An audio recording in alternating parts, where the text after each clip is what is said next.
teamed up to reimagine your parks, and you imagined big. With your help, we went to work, creating 12 beautiful community parks across the parish. A family-sized water park, miles and miles of trails, and parks just for your dogs. There are more places to splash, to explore, to run wild, and even soar. You imagined, we delivered. Gold. Breck, your #1 park system in the nation.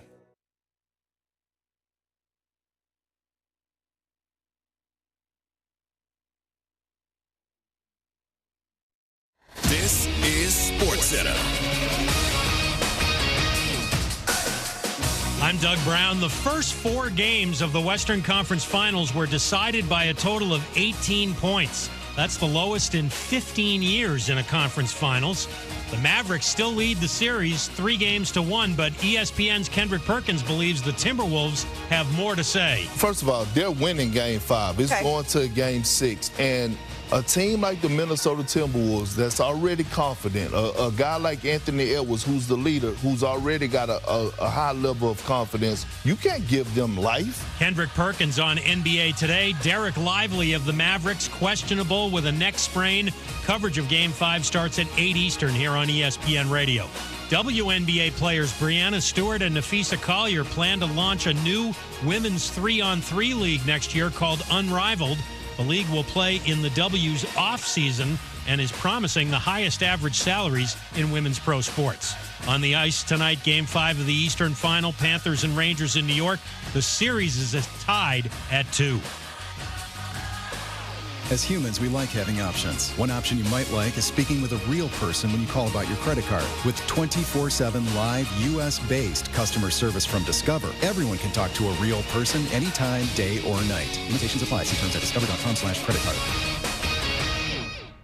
Matt Moscona. I'm very important. After further review. Say it one more time. After further review with Matt Moscona. And here we go.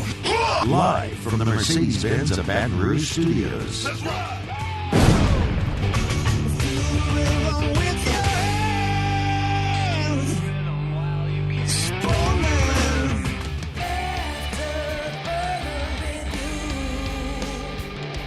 And off we go. Welcome aboard. Glad you're with us. AFR. I'm Matt. You're a loser, Matt! Shut up, kid. Paul O'Neill. They're chanting Paul O'Neill's name. Used to. And Mr. Toby Tompley.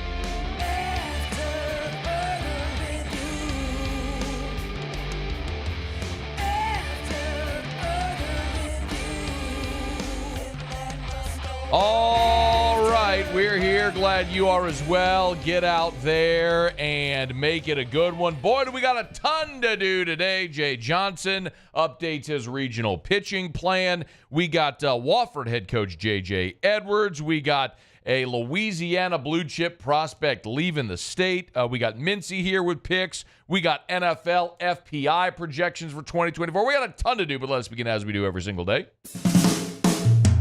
It's time to pop the top on another edition of AFR with Bud Light. Drink easy. Okay, so the question everybody wants the answer to is jump, Holman, other, when LSU throws out the ball against Wofford in the 2-3 matchup on the Chapel Hill Regional on Friday morning at 11 a.m. Central Time. Who's going to be on the bump for the Tigers? Jay Johnson was asked that question on Thursday. So I'm going to guess you're not going to tell us who's going tomorrow either, correct? That would be correct. Just get it out of the way. Yeah, I thought I established that a long time ago. We're in the Carolinas, so you can talk to Gary Gilmore about how that goes with me.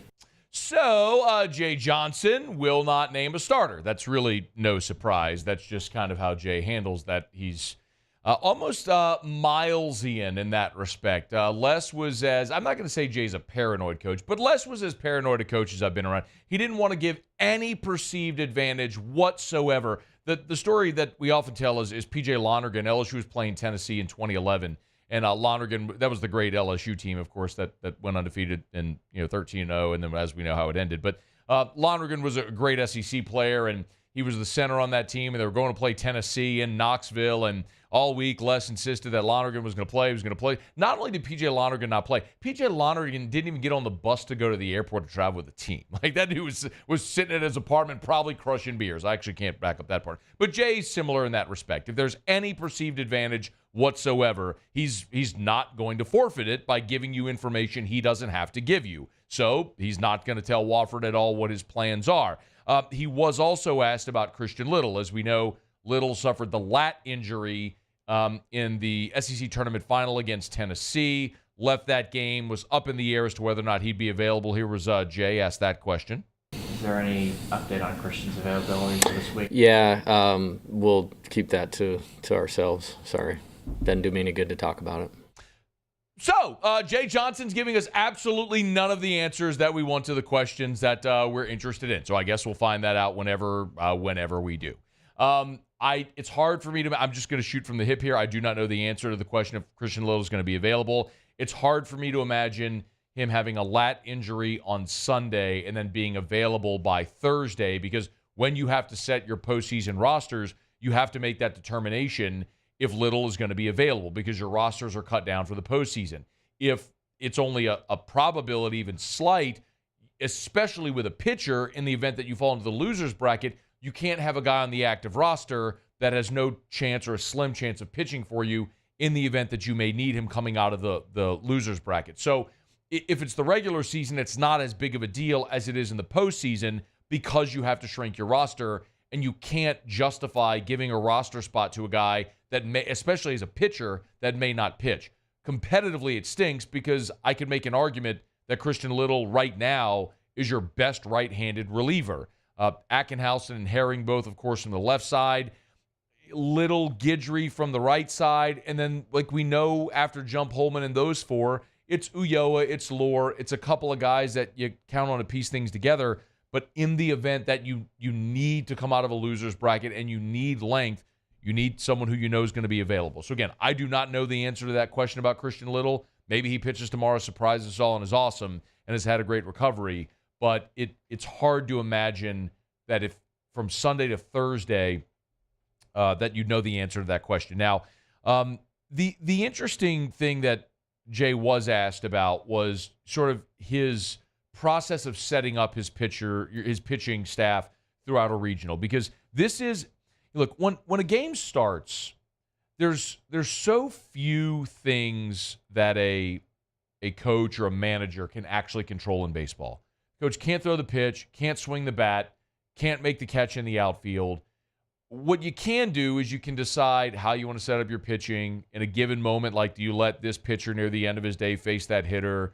Do you bring in a reliever to turn around a switch hitter? Do you put some action on the bases? Like, it's a few things like that. Do you shift? It's a few calls throughout the game that you manage that make a difference. So how you set up your pitching throughout a week, especially a weekend like this where it's indefinite. You could play 2 games. You could play 3 games. You could play 4 or 5 games. So when you don't know that, there's a lot of thought that has to go into how you prepare for every scenario. At this point, you're only playing a good team. For instance, in this regional, I think everybody but us has won a championship already this year. So, of course, you're going to respect them. I think the regional is unique in every year. It's a unique weekend in terms of you take it one game at a time, but you have to look at the totality of it, because there's such a big difference whether you win or lose the first game or not, or you win or lose the second game or not. So you have to take everything into account, and that's why I've always been like, hey, the pitching plan is designed for the whole weekend with respect and everybody. With respecting everybody. That's certainly, and I don't believe that's lip service. One of my big phrases that I lean on all the time: actions speak louder than words. Jay Johnson threw Paul Skeens last year against Tulane, and that was a Tulane team that was sub 500. I mean, he went squirrel hunting with a bazooka. It was excessive. It wasn't necessary, but he was leaving nothing to chance, which is why I find it hard to believe he would do anything other than jump Holman game 1 against Wofford. But he didn't rule out the possibility of going a different direction. I wouldn't say that we're going to do that per se. So I think when those two pitch, I'm incredibly excited is what I will tell you. Love those guys. They've been everything that we hoped that they would be. very thankful that they're here. They were brought here with this design, you need 5 or 6 wins from this point to get back to Omaha. I mean, there's a good bet that those guys would throw, 4 of those games that you need to try to get back. That's the one piece of gamesmanship I don't actually, that I believe is gamesmanship, where I don't actually believe Jay Johnson when he said, he was at, Jumper Holman, said wouldn't assume it's either one of those guys. That feels like gamesmanship. Jay Johnson is going to roll with Holman or jump Holman, however it goes in that first game. And on one hand, he's telling you the way we set it up for the weekend with respect for every opponent, I believe him because he's shown us that. Jay pitching off against Wofford, a team that hits 340, that has a true, front of the rotation guy. Again, we've talked about Zach Cohen here, the Friday night guy for Wofford, who's likely to pitch against LSU. He's certainly not Hagen Smith. He's not an SEC Friday night guy, but is he an SEC weekend guy capable, who's thrown a lot of innings and capable of keeping your hitters off balance? Yes, he is. So I can't imagine Jay leaving anything to chance. I think throwing Jumper Holman against Wofford is the right decision. You start 2-0, and you hope that your offense is good enough to where you don't have a ton of pressure to use your best guys out of the bullpen in that first game. And so you're able to save plenty of your best arms for a potential winner's bracket game in Game 3 to punch your ticket to the Super Regionals. But we'll find out about 11 a.m. Central Time on Friday. All right, it is After Further Review. Show Open every day brought to you by Bud Light. Drink easy in Louisiana with the great taste of Bud Light. Later on in the show today, in Hour 3, we will announce our winners of the UFC VIP watch party. Again, so it's the entries are closed. Yesterday was your last day to enter, but we'll announce the winners today, and I'm excited about it. So, again, even if you don't win, remember, Saturday, we'll be over at the Sportsbook at Lopez in Baton Rouge, starting with the ESPN prelims at 7 all the way through the main event, which, of course, is Lafayette's own Dustin the Diamond Poirier against Islam Makhachev at UFC 302. Bud Light, great sponsor of ours here on AFR, the official beer of the UFC, and Dustin Poirier, just in the last month or so, became an official spokesperson for Bud Light as well. So a lot of synergies. We're pumped for it. I love the UFC, and I'm fired up for this fight and this fight card. So even if you don't win one of the VIP spots, still make plans to come out on Saturday and join us at the Sportsbook at Lopez. Again, they'll be showing the fight, so it's free to get in. It's open completely to the public. We'll just have a VIP section for our winners, but anybody's welcome to come and eat and drink and have a great time and watch some good fights and hopefully cheer on Dustin the Diamond Poirier to a win over Makhachev, which that would be a punctuation on a Hall of Fame career for the Diamond if he's able to get it done. So we'll see you Saturday at the Sportsbook at Lopez for UFC 302. And again, we'll announce our winners coming up later here in hour number 3. Okay, it's After Further Review. Let me knock out our first break. When we come back, are we starting to get a little clarity on the Saints offensive line? Is the arrow pointing up for Trevor Penning and Nick Saldiveri? Something I wanted to talk about in detail yesterday that we'll elaborate a bit on when we come back on AFR. AFR. Glow Resources, complete employer solutions. If you are an employer and you're just sick and tired of hiring people that are unreliable, people who maybe show up for work, but they work too slow and they're not efficient. I was told one story of a company that hired people and they were supposed to be setting up work tents, and it took an hour to set up tents that should have been 10 minutes. Does that sound familiar? Are we hitting some of the pain points? Well, Glow Resources finds people that work hard and show up on time. Part of it is their vetting process. 50 interviews a day, 15,000 interviews a year. Glow Resources has perfected the process of finding qualified people and eliminating potential disturbances in the workflow later down the line. It's how they have a 93% success rate. If you need help hiring, you need Glow Resources. Online, glowresources.com. Bayou Chrysler Dodge Jeep Ram is taking $11,000 off the new 23 Dodge Charger. We're open for business in our beautiful new showroom and taking $11,000 off the powerful new Charger. All new Bayou vehicles come with a 1 million mile warranty. The crew at Bayou Automotive is going to do right by you. The Windsor Senior Living Community in Mandeville, Louisiana is a beautiful, vibrant apartment community geared towards seniors. They are nestled right in the heart of Mandeville, where seniors live a more carefree lifestyle in spacious apartments with the peace of mind that comes from having a little extra help. Call the Windsor at 985-624-8040 to schedule a lunch and tour. Come see how the Windsor can be your passport to peace of mind. Jerry and Benny Payne began Central Plumbing Company out of their driveway in Tanglewood subdivision. 50 years later and 4 generations down the road, we continue to serve Baton Rouge and the surrounding areas for all of their plumbing needs. Residential, commercial, industrial, or hospitality, Central Plumbing is here 24/7, 365. We want to thank our customers, family, and friends for 50 years of success. And looking forward to 50 more. Power up your next project with John Deere Deals by Sunshine. Whether you're working hard or playing hard, our knowledgeable team will help you find the right product for you. Ask us about our amazing tractor package promotions. Learn more about what it means to be powered by Sunshine at sunequip.com.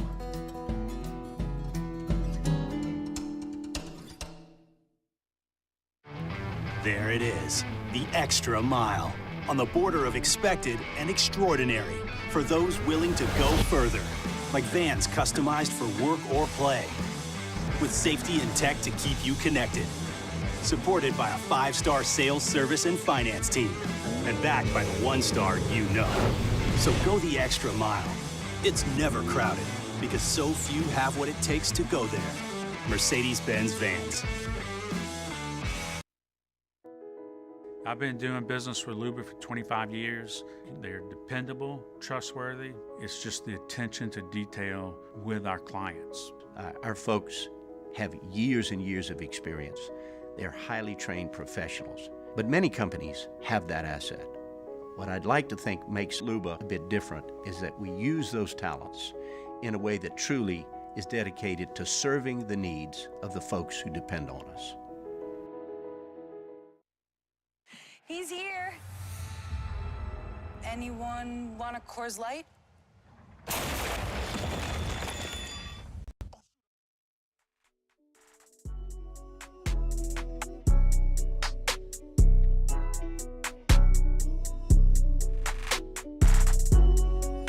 After further review with Matt Moscona. Had a good time today. This morning, jetted on down to NOLA, was at Hotel Montleon. The Louisiana Association of Broadcasters had their annual LAB convention, and I was invited to present alongside Jason Barrett of Barrett Media. Back in March, I was up in New York for the Barrett Sports Media Conference, where Jason invited me to fly up and present on YouTube strategy. So always good. Jason's got tons of great insights. I mean, the guy's been a radio and sports programmer for some of the biggest brands, from the Dan Patrick Show when he was at ESPN to programming stations in San Francisco and St. Louis and all over the country. So great day today. Down in the, well, I should say great morning. I was only in the city, literally just drove straight from my home to the Hotel Montleon, presented with Jason, and then drove back to be downtown. But aside from the torrential downpour and deluge in the Crescent City this morning, it was a great time, and a great job by all with the LAB. Wanted to certainly mention that. Speaking of New Orleans, as the Saints continue rolling through OTAs right now, one of the biggest storylines that has started to pop up has been what's happening on the offensive line. And we all have talked about this a ton, and we understand the issue with the offensive line. The Saints have two. Dennis Allen said at point blank, they've got two positions where they know they're starters, and we know it. I mean, it's Eric McCoy at center, and it's Cesar Ruiz at right guard. To say you are unsettled on the offensive line is an understatement. You have three starting jobs that are wide open. Andres Pete is obviously no longer in New Orleans. He's now with the Raiders. James Hurst retired. And we still don't know what to expect from Trevor Penning. You drafted Taliesin Fuunga. There's Nick Saladaveri. You went and signed three veteran offensive linemen this offseason in free agency. So you got a lot of bodies. You just don't have a lot of answers. But what was interesting about OTAs to this point are two things that have transpired with recent draft picks. It's Trevor Penning playing right tackle, and Nick Saldiveri earlier this week got all the first-team reps at left guard. So I want to take both of these kind of in order, and I want to sort of jam through it a little bit. But I want to start with Penning because this is a new offense, and it's a new position for him. And you would assume it's sort of a mental reset for a guy that was a first-round draft pick, was jamming through his rookie training camp, got injured in that last preseason game, and effectively missed his entire rookie season. Year 2, they tried to make him a left tackle, and it just didn't go well at the start of the season. He got benched and became effectively the tackle eligible for the remainder of year 2. And now this really feels like a make-or-break season for him. But it's a new position. It's a new offensive concept with Clint Kubiak, and it's one that may serve him well. It's good for sure. I mean, I learned, a lot of stuff last year. It was definitely, kind of a struggle. But I think I've, learned a lot out of it. I think it's going to make me a better player in the end. I went into the off season, figured out the stuff I needed to work on. I actually had an off season with, being healthy for the first time in the off season for a while. So yeah, it was good to be able to work on some things. I do want to remind you, and I don't want to come forward with any misgivings. When the Saints drafted Trevor Penning, I was good with it. Because for 2 reasons. Number one, the Saints have had a pretty strong draft history with offensive linemen, and I would say especially small school offensive linemen. Zach Strief was a 7th rounder out of Northwestern. I get Northwestern's in the Big Ten, but you took that dude in round 7 and he became a starting right tackle for you. Teron Armstead, you took in round 3 out of Pine Bluff. You spotted that dude out of a SWAC school, took him in round 3, and by the end of his rookie year was your left tackle and became your franchise left tackle. Jari Evans could very well be going to the Pro Football Hall of Fame. You took in round 4 out of Bloomsburg. To this day, I think Bloomsburg's in Pennsylvania, maybe. Maybe Jari's from Pennsylvania, whatever. I mean, after Willie Roaf, you could make the argument that Jari Evans is the best offensive lineman in the history of your organization. Jermon Bushrod, a 4th rounder out of Towson. Carl Nix, he was out of Nebraska, but you took him in round 5 and you drafted what ended up becoming one of the best interior offensive linemen in the game. So the Saints' track record of identifying small school or mid-late round offensive linemen and turning them into great starting players was very good. That, number one. Number two, do you remember Trevor Penning's rookie training camp? Like, we turned a lot of our content here into these shorts and memes and everything because I was celebrating Trevor Penning every day. Dude kept getting kicked out of practice. Do you remember this? Trevor Penning kept getting kicked out of practice every day because he kept fighting with defensive linemen. He was going to and through the whistle, and veterans were getting pissed at him. And you know what? Like, I get it. If I'm a veteran, I'm like, simmer down, young man. Like, we don't need that right now. Like, we're just trying to get through training camp. We don't need you, like, bullying people through the whistle. But I didn't care because that's a physical dude, and I want nasty in my offensive lineman. And he showed that. And we were excited about it. And then he got hurt in the last preseason game and then missed basically his whole rookie year. Like, how different might Penning's path have been up to this point without that injury? I don't know. Maybe he still wouldn't have been a starting caliber, but it would be disingenuous to say that at no point have we been excited about Penning, because we were. Last year, let a ton of doubt creep in because it didn't work at left tackle. Okay. It takes a degree of humility both from the player and the organization to say maybe you're not going to be a left tackle. But in this new scheme, it might work on the right side. So Penning was asked about the different look being on the right side as opposed to the left.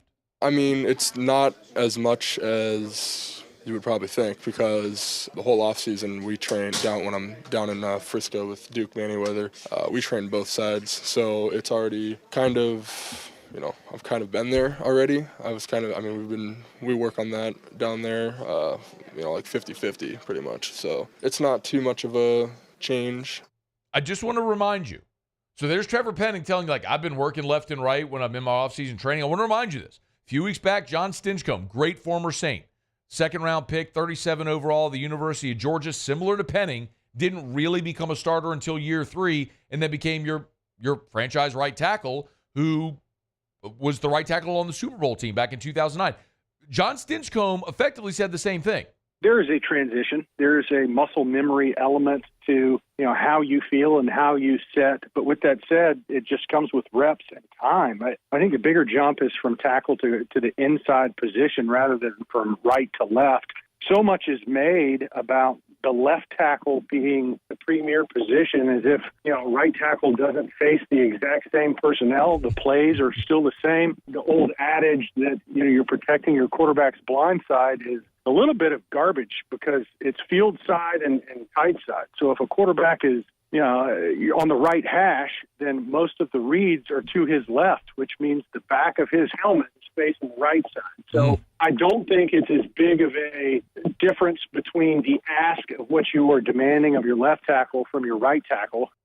John Stinchcomb again here on AFR a few weeks ago. I know I've already played the heck out of that soundbite. I feel like I'm going to play it a ton more if Penning continues to stick on the right side.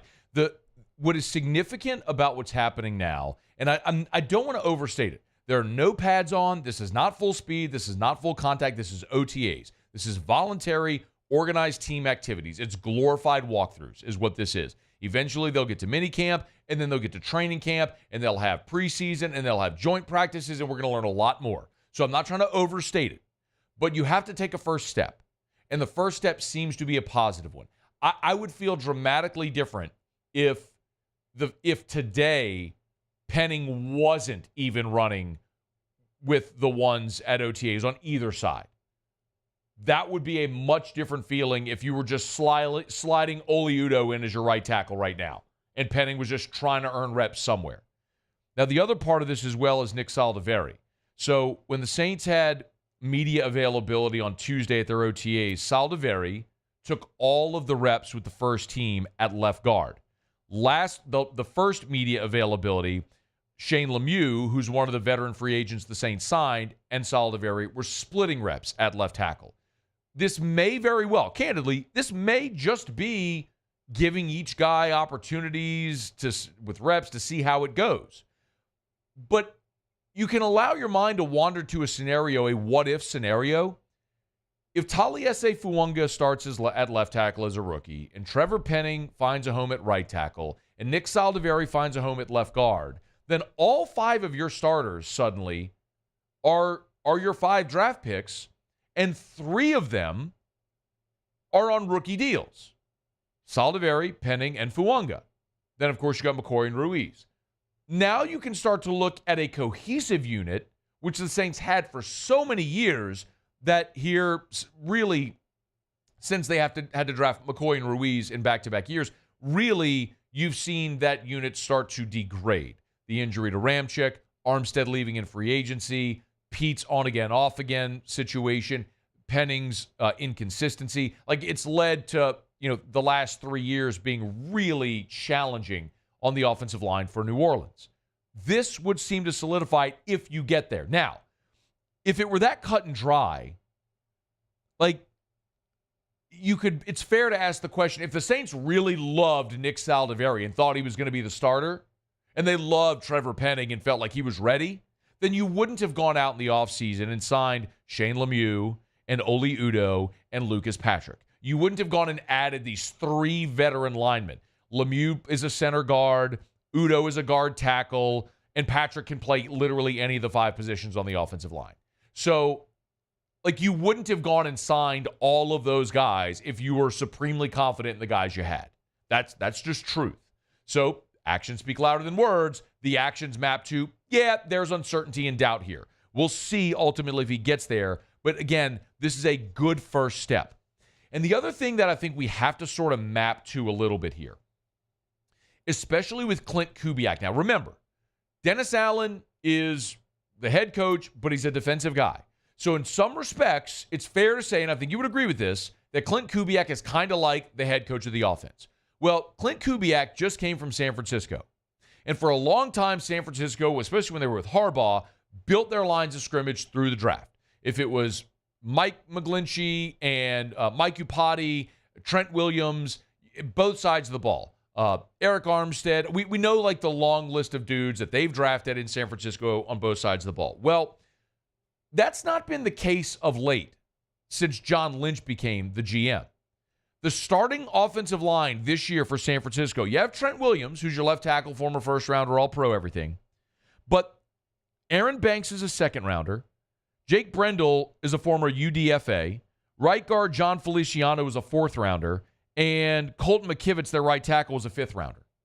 So San Francisco has invested more in their skill guys. As a matter of fact, their offensive line coach, Chris Forrester, this week at OTA said, quote, this is the offensive line coach. The offensive line coach in San Francisco said, quote, invest in guys that touch the ball, guys that can touch the ball and score touchdowns. And then there's a range of guys, second, third, fourth, fifth round, that will find starting offensive linemen in. Again, so that's the mentality in San Francisco where Clint Kubiak's coming from. Yes, you used a first-round pick on Taliese Fuanga, but even Forrester, again, the offensive line coach, said, look, if you have a guy like Trent Williams, of course you pick him. And so if you're the Saints, you can look and say, maybe Fuanga is this version of Trent Williams. But all these other guys, Saldiveri and the other guys you have in place, maybe they ultimately become this version of what we're talking about. Because what we're looking at right now with the Saints, Fuanga, Ruiz, Penning, all first-rounders. McCoy was a second-rounder who was your first pick of that draft. And then there's Saldiveri, who's a 4. But yes, right now you have a tremendous amount of draft capital invested in your offensive line. I'm going to be interested to see, and this is something we'll only learn in time, if Kubiak's influence maps to what San Francisco has done, which is to say, hey, stop investing in the draft in the offensive line. You can find starters on the offensive line anywhere in the draft. Invest in your skill guys. Look at Kansas City. That's an offensive line that no one would consider among the best in the league. Creed Humphrey's a great center, but that's an offensive line that's had tremendous amount of issues, but you just have the best quarterback and skill guys around him, and you have the best offense, and so you're the best team. Maybe there's some synergies there. We'll see if that's how it maps out with the Saints in the future. But for right now, coming through OTAs, there's at least a sign, a hope, that the arrow is pointing up on that offensive line. All right, it's After Further Review. We're brought to you by South Point Volkswagen and SouthPointVW.com. Y'all get on by and test drive a Volkswagen. I'm telling you, I drove home today in that torrential rain from New Orleans to Baton Rouge after being at the LAB conference earlier today. And there's so much peace of mind. I mean, driving through puddles, splashing puddles off the overpasses, and just having the grip and the feel of the road, being in one of the safest vehicles. I can't tell you what peace of mind that brings. And I get that every time I buckle in to my Volkswagen Atlas Crossport. And South Point Volkswagen is Louisiana's largest volume Volkswagen dealer. So you want to buy a Volkswagen, you buy it from the people that sell more Volkswagens than anyone that are going to give you the best deal. That's at South Point Volkswagen. They've extended the Memorial Day celebration so you can still save on some of those great deals, like 2.9% APR for 60 months or 72 months. Check it out right now. 0% for 60 months right now on Taos. That's the compact SUV. It's at South Point Volkswagen. Airline just north of Highland, or southpointvw.com. South Point Volkswagen. What's your direction? Okay, we're going to flip around the SEC to the bottom of the hour. Ben Mintz is going to be here in hour 3 since the games will have started. So we'll do our regional picks with Mintzy here coming up in hour 3. Dave Nathan is the North Carolina baseball play-by-play man. He's here in 30 minutes. When we come back, J.J. Edwards, the head coach of the Wofford Terriers, is going to be here. We're looking forward to that next on AFR. AFR. Get Gordon and get it done. Gordon McKernan Injury Attorneys. If you've been injured in an accident, it's not your fault. You know what to do. Go to getgordon.com, getgordon.com for Gordon McKernan Injury Attorneys. Of course, Gordon's been helping injured people in our state for 3 decades. And, of course, Gordon also has got the G team. And I love what they've done here. So many members of the G team, part of the Tiger baseball team that's beginning their run through the postseason, from Hayden Travinski and Alex Milazzo, Jared Jones, Josh Pearson, Gavin Guidry. And Gordon and his team are giving away an autographed baseball from the Tiger members of the G team. If you want to win, it's easy. Just go find them on social media, and you'll see all the instructions on how to enter to win. Again, just at Get Gordon. At Get Gordon on Facebook, at Get Gordon on Twitter, at Get Gordon on TikTok. It's all there. Again, you want to win an autographed baseball from the members of the Tigers on the G team, go to at Get Gordon on social media. Get Gordon and get it done. I've been doing business with Luba for 25 years. They're dependable, trustworthy. It's just the attention to detail with our clients. Our folks have years and years of experience. They're highly trained professionals. But many companies have that asset. What I'd like to think makes Luba a bit different is that we use those talents in a way that truly is dedicated to serving the needs of the folks who depend on us. Electricity is all around us, and our families depend on it. Every day is sparked by the power of a cold drink or a warm meal, a movie night, and a comforting light at the end of a dark hallway. From sunrise to sunset, playtime to bedtime, our team is ready to take care of your electrical needs. Even in the case of an after-hours emergency, the light in your life shines brighter with Mr. Electric.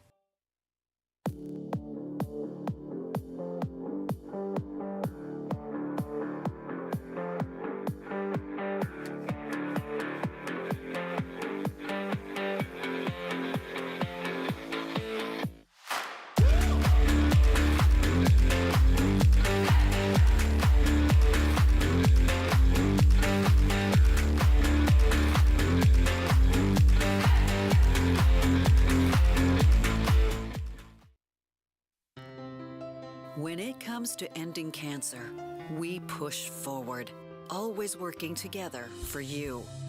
That's why our cancer experts at Ochsner have clinically integrated with MD Anderson Cancer Center. This means advanced cancer care, including access to life-saving clinical trials and integrating care to treat the whole you.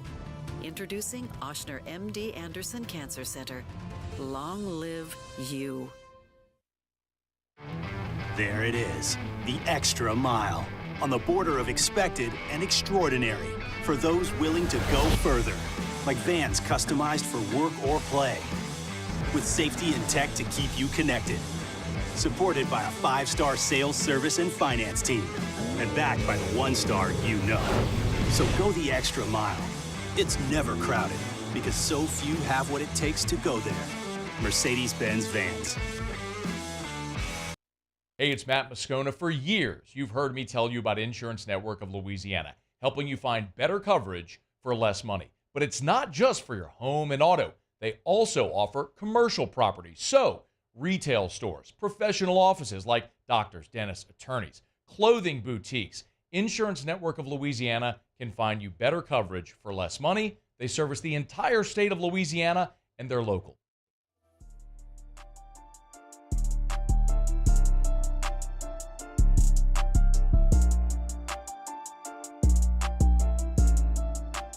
After further review with Matt Moscona. LSU and Wofford, 11 a.m. There in Chapel Hill to open up the Chapel Hill Regional. I was in New Orleans today, so Musso had the opportunity to sit down with Wofford head coach J.J. Edwards. We appreciate Moose for pinch hitting and J.J. Edwards for the time. And they opened up the conversation talking about getting the Terriers over the hump back in tourney play for the first time since 2007. It means a lot. It really does. It's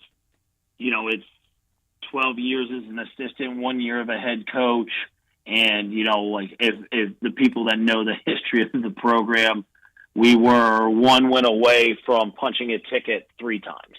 So 19, 22, and 23, we were all in the conference championship game, only needing one to go on and advance, and we couldn't do it. And, the crazy thing about it is, I think I needed all of those, and our team needed all of those experiences to make this one count.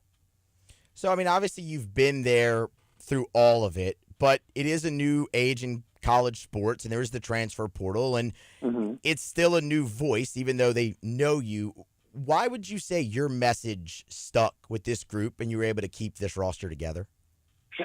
You know what? I get that question a decent amount, and I just think that the buy-in from those guys to me, of me just pouring my life, my family, into them, and them being just so entwined with our program and our coaching staff. I think that just connects and resonates with those guys more because it's not like a transactional thing at Wofford College. Like you're in it.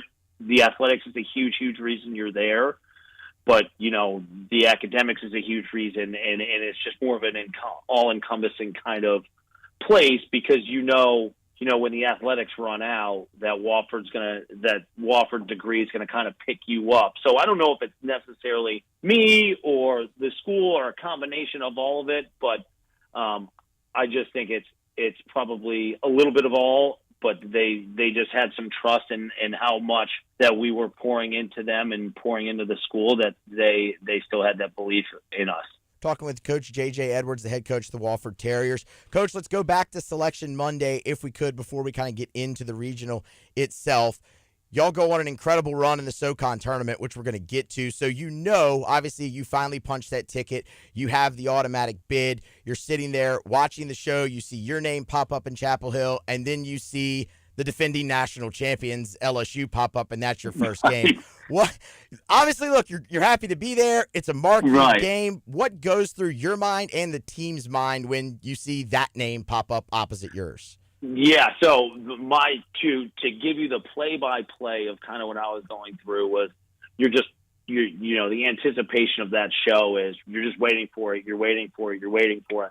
And then you see it, you go Chapel Hill, Wofford College, and you go, oh my, like it just relieved. And even though your name's going to get called, you're just, so ecstatic of what's going to happen.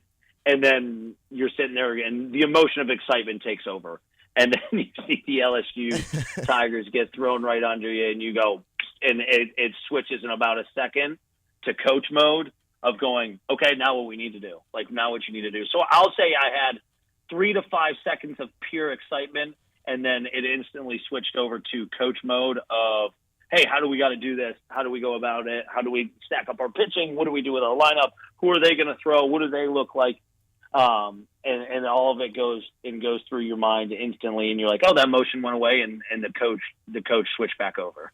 Let's talk about your team a little bit, Coach. SoCon tournament champions, an incredible run, 7 games in 5 days, which is just patently absurd. No team at any level of baseball is really built to play 7 games in 5 days. What does it say about your club that you were able to achieve that and win the tournament in doing so? Yeah, I just think it shows you how tough and resilient and how focused they really were. And like I said, I feel like we used the failures in the past to have the success this year because they knew exactly what they needed to do, up, down, whatever way it shook out. They're sitting there going like, hey, this is what I've learned from experience, and this is how we evolve and develop from it. So it just shows how resilient and how tough we are, and how bad they wanted it, even when it wasn't going well, or we lose to Sanford Saturday morning and have to come back and win 3 games to get back into it. Like how bad they wanted it, and just showed that toughness all the way through. A couple more for you. Your time very much appreciated. When you sit down and you look at the Wofford Terriers, one of the things that jumps off the page immediately is the offense. Top 5 in batting average in the country, menace on the base paths, top 25 in doubles. What would you say is the hallmark of y'all's offense? Of course you look up at it. I personally think it is, how often we walk and get hit by pitches compared to how many strikeouts we have. I personally believe that. And I think everybody else looks at, but that's the stuff that I look at because my biggest thing is, hey, are we swinging at the good pitches? Are we swinging at good pitches that we can hit? And there's a lot of analytics out there, and you got all these, programs that you can look at your stuff. And I think when you boil it down to it and kind of the essence of it, you look up and you go, your walks, your strikeouts, your hit by pitches, are they close to each other? And if they're close to each other, you just sit there and go, it's because we swing at good pitches. So I think that is our staple of, hey, we're doing a good job because our walks and hit by pitches are really close to the amount of strikeouts we have. And that just shows you how, disciplined and how good our approach is and how tough you are if you're going to just stand in there. And I think we're above 100 hit by pitches already this year. And just saying hey man, we don't really care how it is. We're just trying to find a way to get to first base.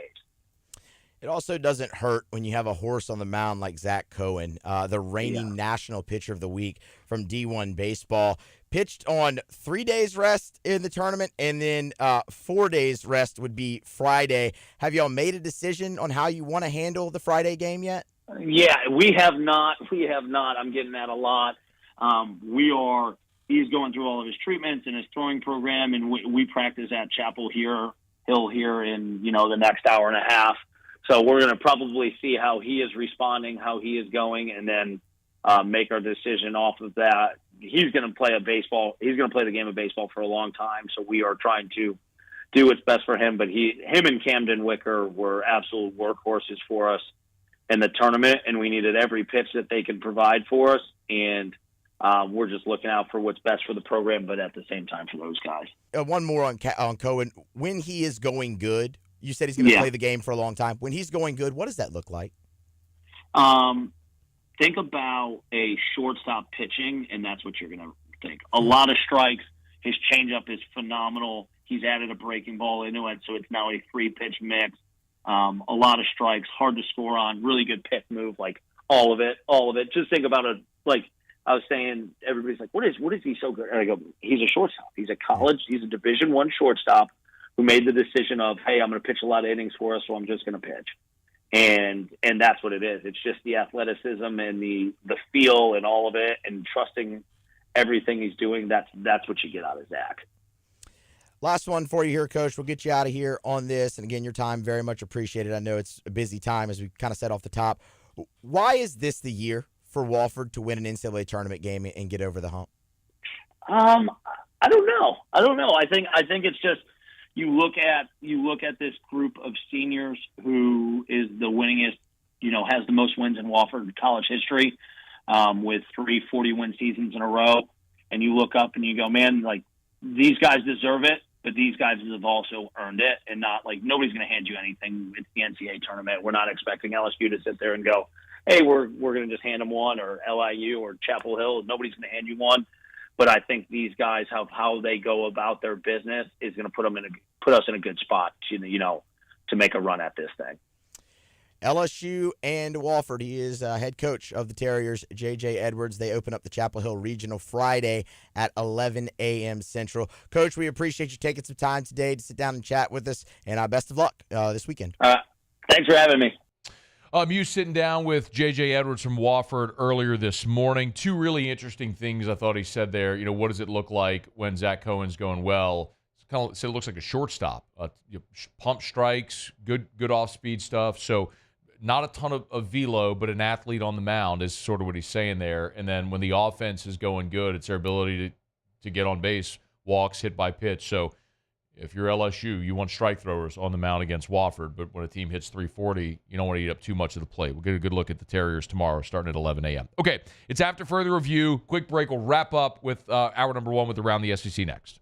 AFR. Brought to you by Rouse's, the official supermarket of the New Orleans Saints. Rouse's.com. Rouse's.com. Get on by the website over at Rouse's.com. Remember, you can always check out the weekly ad at Rouse's.com if you want to see all their great weekly specials. If it's deals on quarter loin pork chops right now, or cherries. June is actually dairy month. June is just a couple of days away. You can find out more about all the great values that they have at Rouse's, the official supermarket of the New Orleans Saints. Rouse's.com, Rouse's.com. Y'all, the summer months are here, which means you're going to spend a lot of time out by the pool, or maybe you're hitting the road for vacation. Before you do, pack up plenty in that ice chest for around the pool or for your trip out to the beach or wherever you may be with our friends over at Rouse's, the official supermarket of the New Orleans Saints. Something else that's really cool, they do have steak kits if you're interested. So if you want great steak, they got bacon-wrapped asparagus as well, potatoes. They're all in one easy-to-use bundled kit. It's only one place, at Rouse's. Bayou Ford has the new inventory to get you in a new Ford truck or SUV today, or customize your next vehicle just the way you want it. All new Bayou Ford vehicles come with a 1 million mile powertrain warranty. The crew at Bayou Ford is going to do right by you.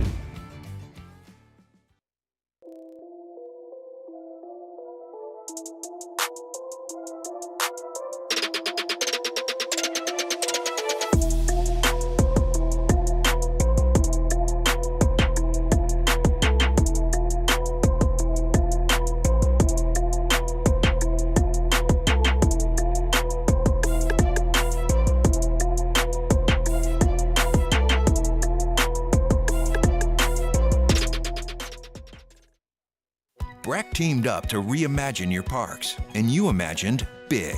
With your help, we went to work, creating 12 beautiful community parks across the parish. A family-sized water park, miles and miles of trails, and parks just for your dogs.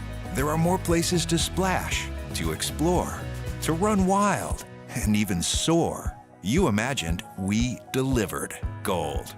Breck, your #1 park system in the nation. Jerry and Benny Payne began Central Plumbing Company out of their driveway in Tanglewood Subdivision. 50 years later and 4 generations down the road, we continue to serve Baton Rouge and the surrounding areas for all of their plumbing needs. Residential, commercial, industrial, or hospitality, Central Plumbing is here 24/7, 365. We want to thank our customers, family, and friends for 50 years of success. And looking forward to 50 more. Power up your next project with John Deere Deals by Sunshine. Whether you're working hard or playing hard, our knowledgeable team will help you find the right product for you. Ask us about our amazing tractor package promotions. Learn more about what it means to be powered by sunshine at sunequip.com.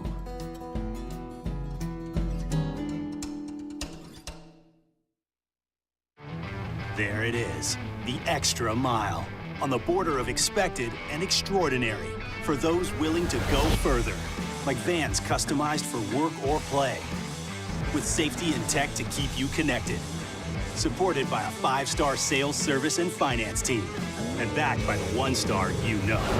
So go the extra mile. It's never crowded, because so few have what it takes to go there.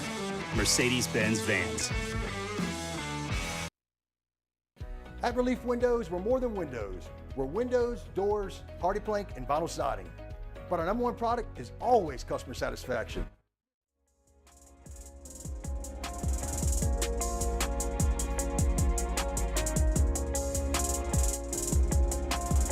After further review with Matt Moscona.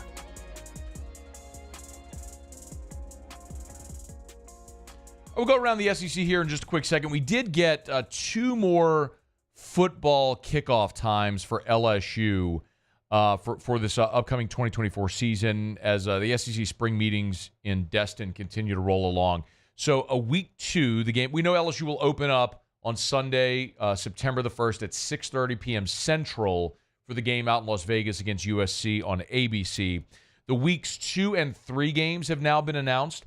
Week 2, the home opener against Nicholls. That'll be a 6:30 kickoff in Tiger Stadium, and it'll be on ESPN Plus, or SEC Network Plus, so stream only. And then a week later, week 3, LSU in Columbia, South Carolina at the Gamecocks. That's going to be 11 a.m.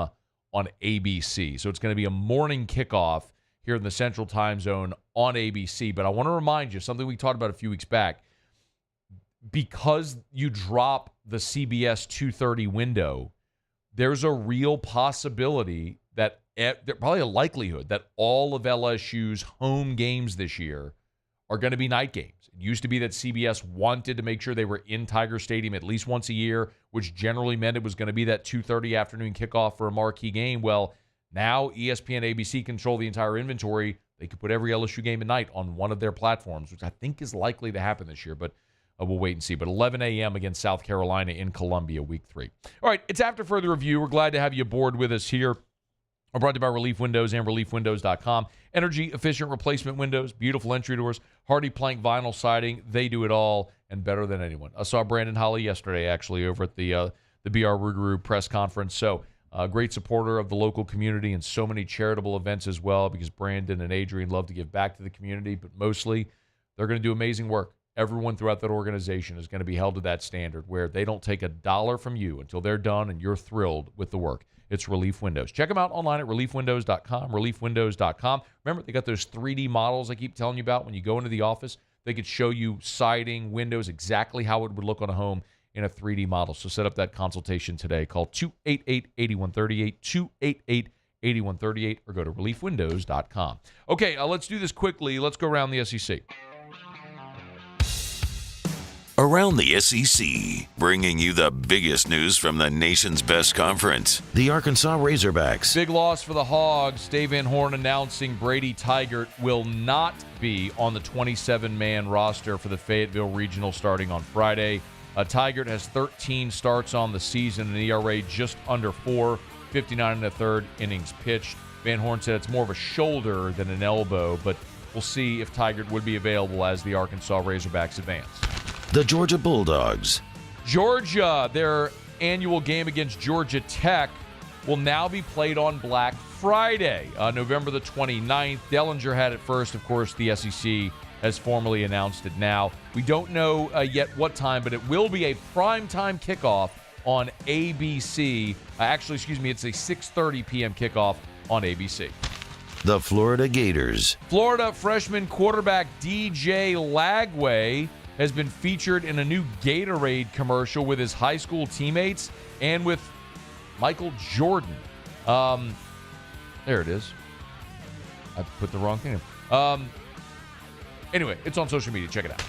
The Kentucky Wildcats. And new Kentucky basketball coach Mark Pope's leading scorer from a year ago at BYU is now following him to Lexington.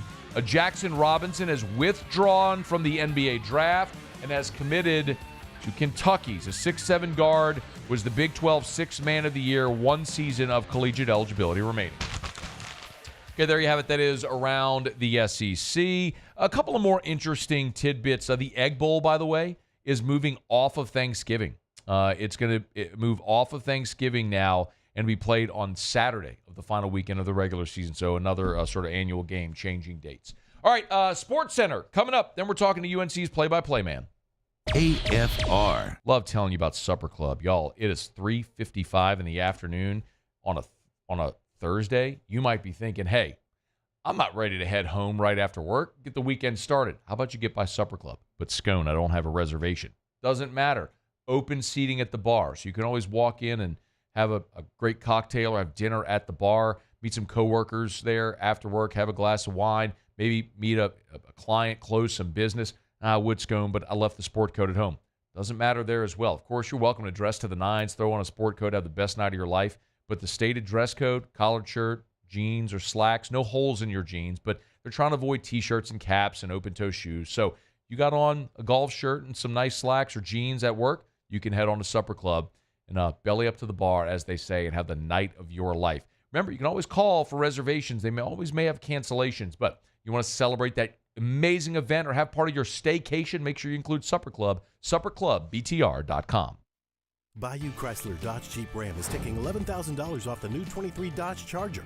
We're open for business in our beautiful new showroom and taking $11,000 off the powerful new Charger. All new Bayou vehicles come with a 1 million mile warranty. The crew at Bayou Automotive is going to do right by you.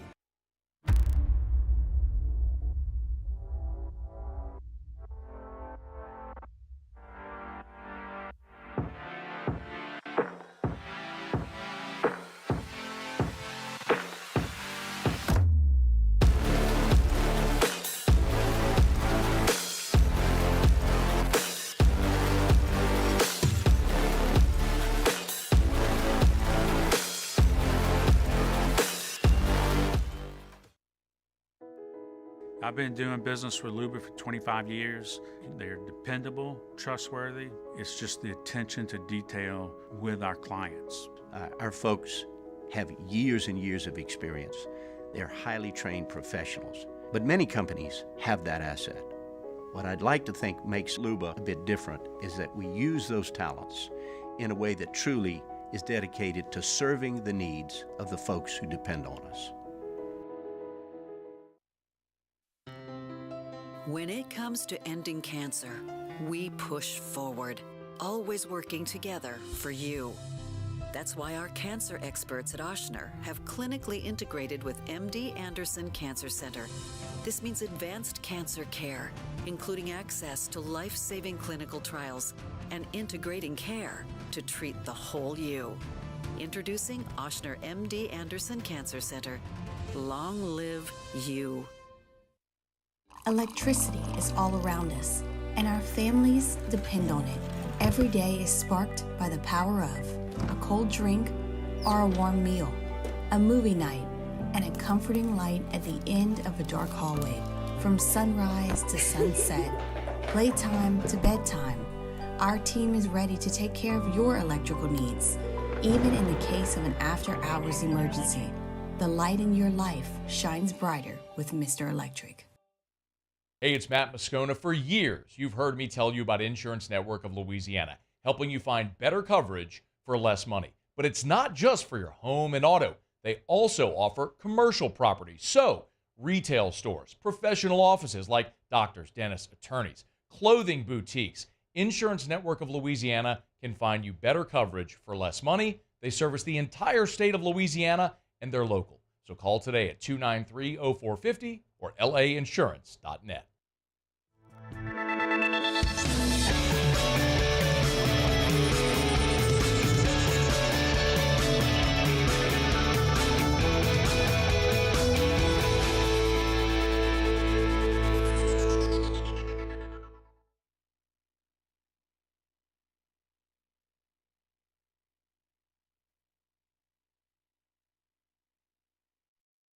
This is SportsCenter. I'm Doug Brown. The Mavericks hold a 3-1 series lead over the Timberwolves, but Minnesota has held the lead in the last 5 minutes in all 4 games. ESPN's Frank Isola believes the Wolves are very much alive. Right now, they're 3-0 in elimination games this spring, and that includes 2 games against the defending champs. One of those, they're down 20 on the road in a Game 7, and they came back and won. So, yes, I believe they could finally win a home game in the Western Conference Finals. Frank Isola on PTI. Mavericks rookie Derek Lively is questionable tonight with a sprained neck. Our ESPN radio coverage of Game 5 is ready to go at 8 Eastern. In the Stanley Cup playoffs, Game 5 for the Rangers and Panthers tonight in New York with the series tied at 2. Coverage of that game at 8 Eastern on ESPN and ESPN+. The Mets cut right-hander Jorge Lopez today. Last night, Lopez threw his glove into the stands after getting ejected in a game against the Dodgers. Mets manager Carlos Mendoza called the outburst, quote, not acceptable.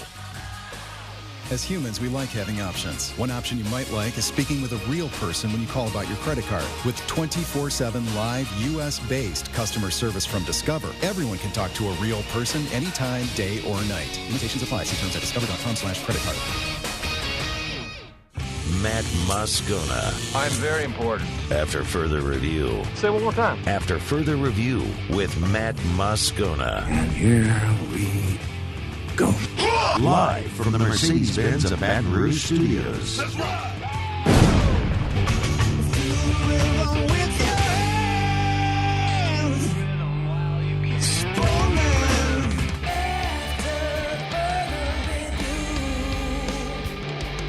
Hour 2, off we go. Welcome aboard. Glad you're with us. It's AFR. I'm Matt.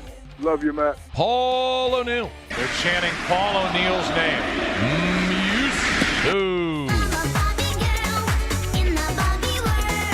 And Mr. Toby Tomplin.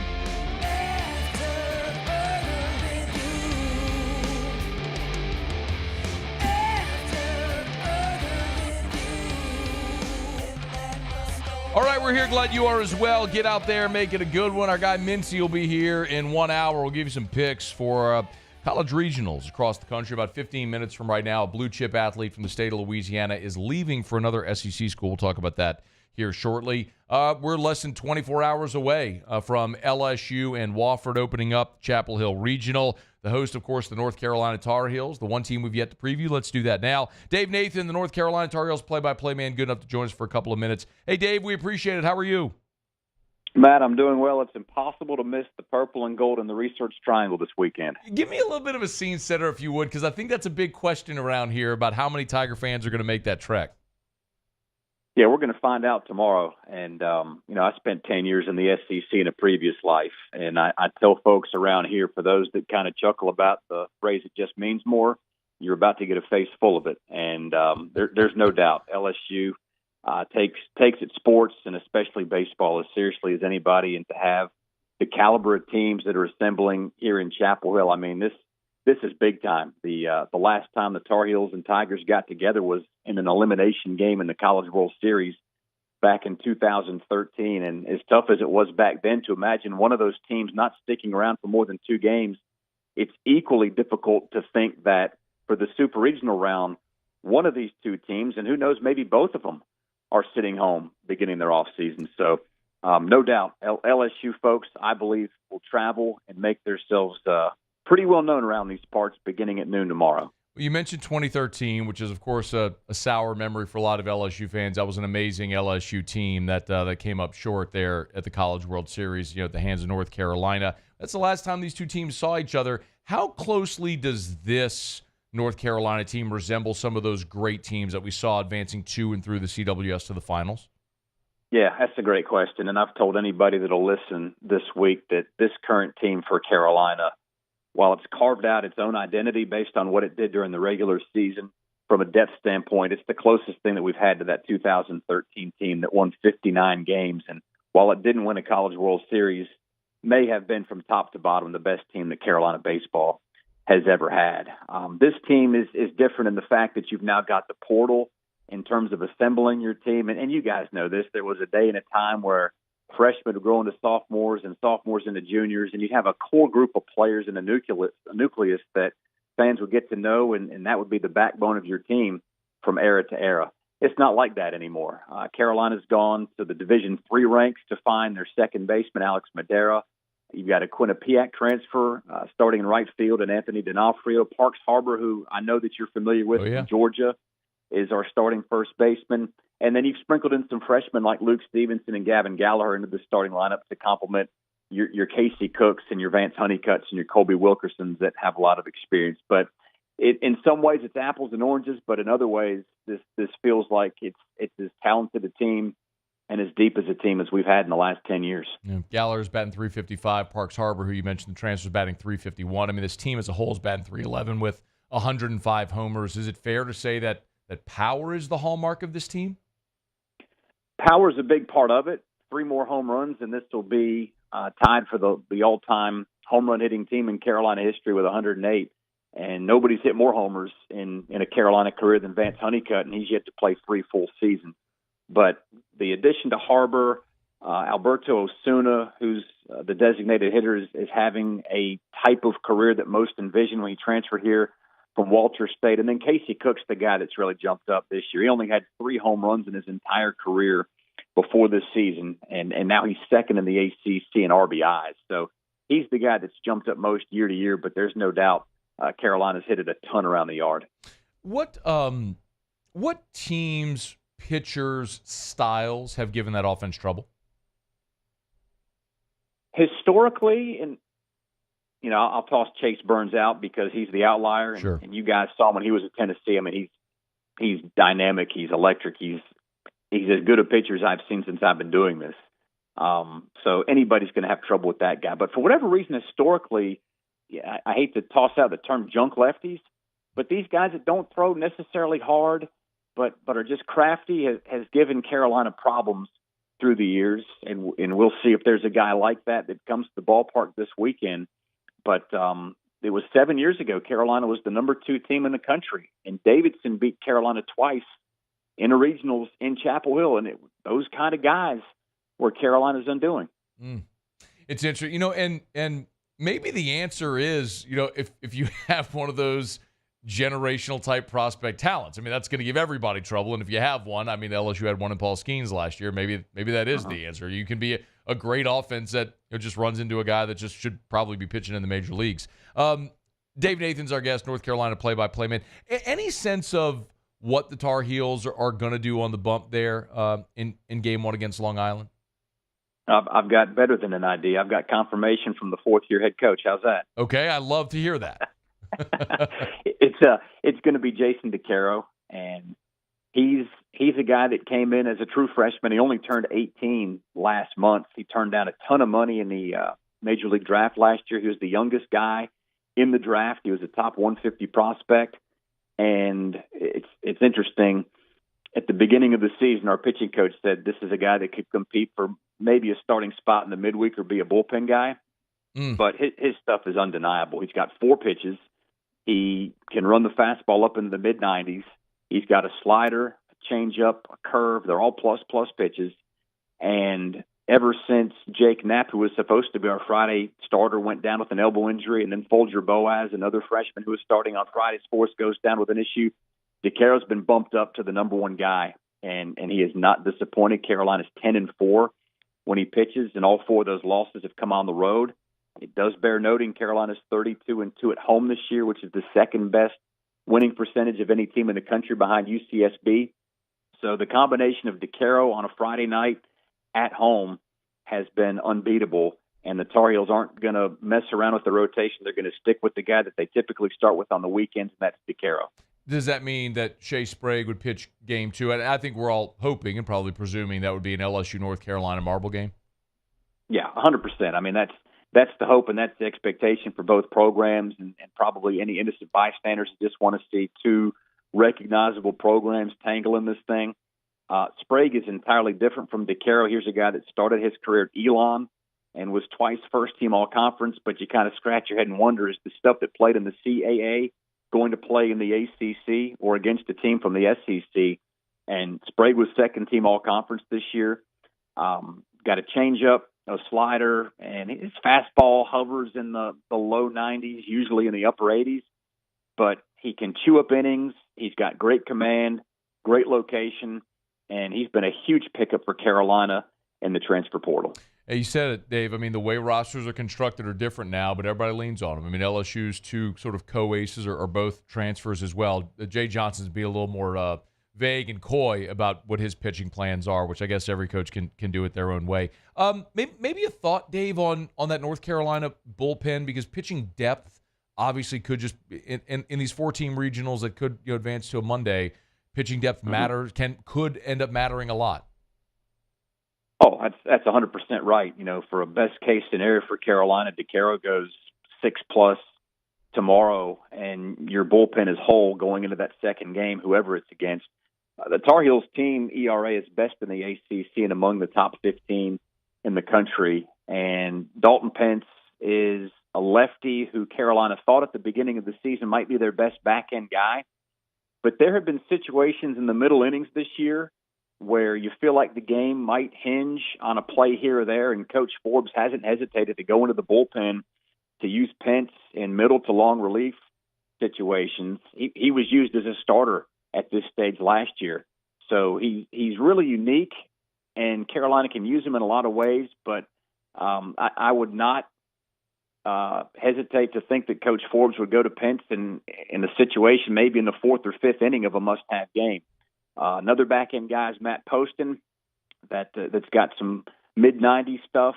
And then you've got Matthew Mateus, who's got 12 wins on the season. I was talking to somebody else about this the other day. He had 11 wins before we got to the month of April. And I'm flipping back through the Carolina record book to see what the number is all time. And I'm thinking, well, surely he's a shoo-in to get this record. He's only won once since the end of March, but he's a sophomore that's really grown up from last year. And the Tar Heels trust him in some of those middle relief situations as well. So, again, just like the offense, pitching, it's not exactly the way that the Tar Heels drew it up because of injuries this year, but the staff has found a way to make it work. And I think it's the best bullpen that the ACC had this year. Well, it's the game I think everybody watching this regional, except for fans of Long Island Wofford, are hoping to see. It's going to hopefully LSU, North Carolina in a marble game, and hopefully we're treated to a great 3 or maybe 4 days of baseball there in Chapel Hill. Dave Nathan, play-by-play man there for the North Carolina Tar Heels. We appreciate a couple of minutes. Have a great call this weekend, Dave. All right, fellas. Always a pleasure to talk baseball this time of year. Hey, man, considering it looked for a little bit of this season like LSU might not be playing baseball in June, we are fired up to be talking to you today, man. So thank you, Dave. We appreciate it. All right, thanks. All right, be well. It is After Further Review. We're glad you're hanging out with us here. Brought to you by Parrish Construction and Roofing. ParrishBuilt.com, ParrishBuilt.com. Man, driving down in New Orleans earlier today for the LAB conference, you heard Hunt talk about it. I mean, it was just torrential rain. If you're listening down in New Orleans, you dealt with it. And when it rains like that so often is when people realize they have roof issues. So we'd love to help you out. You can go to ParrishBuilt.com, fill out the form on the homepage. Someone will be in touch with you immediately, ParrishBuilt.com. Or you can call us 225-364-1007. You want to talk to someone in the office, it'll ring to everybody's cell phones, 364-1007. We'd love to set up that free, no-obligation roofing inspection. I can hear the thunder cracking here in Baton Rouge right now. It's raining here. It's been raining all week. I say it all the time. There's 2 ways to find out if you got roof damage. You can call us, let us do a free, no-obligation roofing inspection. You wait till it rains and you got water in your house. One of those options is better, but on a day like this, when you do have a lot of rain, you could have water intrusion you don't know about. It could be in your attic. It could create wet mold situations. We'd love to help you out. It's Parish Construction and Roofing, parishbuilt.com, parishbuilt.com. Do business with someone you know. Parish Construction and Roofing, parishbuilt.com. Okay, a Louisiana blue chip prospect is leaving the state and headed to another SEC school. I want to talk about that, what it means for LSU, and why. That's next on AFR. AFR. Buying or selling commercial or residential, you need a realtor, you need Darren James. And look, if you're buying or selling, you do need a realtor. Over the years, I've shared this stat with you. 73%, roughly 3 out of 4 people that list their home for sale by owner end up hiring a realtor. Why? Could be any number of things. Maybe it's just a lack of information about the market, knowing how to price your home appropriately. Maybe it's you don't have time for showings. Maybe it's the mountains of paperwork and legalities that are confusing or overwhelming. For whatever reason, 3 out of 4 people that list their home for sale by owner end up hiring a realtor. Save yourself the time, the aggravation, the money. Have an enjoyable experience selling your home. Call Darren James. 335-7666, 335-7666, or online at agent225.com, agent225.com for Darren James. Think real estate, think Darren James. There it is, the extra mile, on the border of expected and extraordinary, for those willing to go further, like vans customized for work or play, with safety and tech to keep you connected. Supported by a 5-star sales, service, and finance team. And backed by the 1-star you know. So go the extra mile. It's never crowded, because so few have what it takes to go there. Mercedes-Benz Vans. Gulf Coast Bank and Trust is giving our customers the power to bank anywhere, anytime during this challenging event. And we're right there with you. Our mobile banking app is a smart way to manage your money and time. Gulf Coast Bank and Trust, the bank that cares about you. The Windsor Senior Living Community in Mandeville, Louisiana is a beautiful, vibrant apartment community geared towards seniors. They are nestled right in the heart of Mandeville, where seniors live a more carefree lifestyle in spacious apartments with the peace of mind that comes from having a little extra help. Call the Windsor at 985-624-8040 to schedule a lunch and tour. Come see how the Windsor can be your passport to peace of mind. Breck teamed up to reimagine your parks, and you imagined big. With your help, we went to work, creating 12 beautiful community parks across the parish. A family-sized water park, miles and miles of trails, and parks just for your dogs. There are more places to splash, to explore, to run wild, and even soar. You imagined, we delivered. Gold. Breck, your #1 park system in the nation. Jerry and Benny Payne began Central Plumbing Company out of their driveway in Tanglewood Subdivision.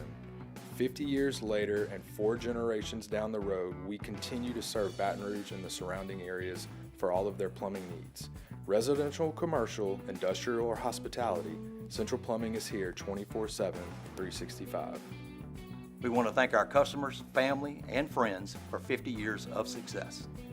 And looking forward to 50 more. Power up your next project with John Deere Deals by Sunshine. Whether you're working hard or playing hard, our knowledgeable team will help you find the right product for you. Ask us about our amazing tractor package promotions. Learn more about what it means to be powered by sunshine at sunequip.com.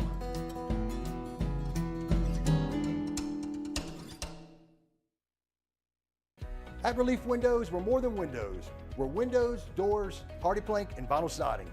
But our #1 product is always customer satisfaction.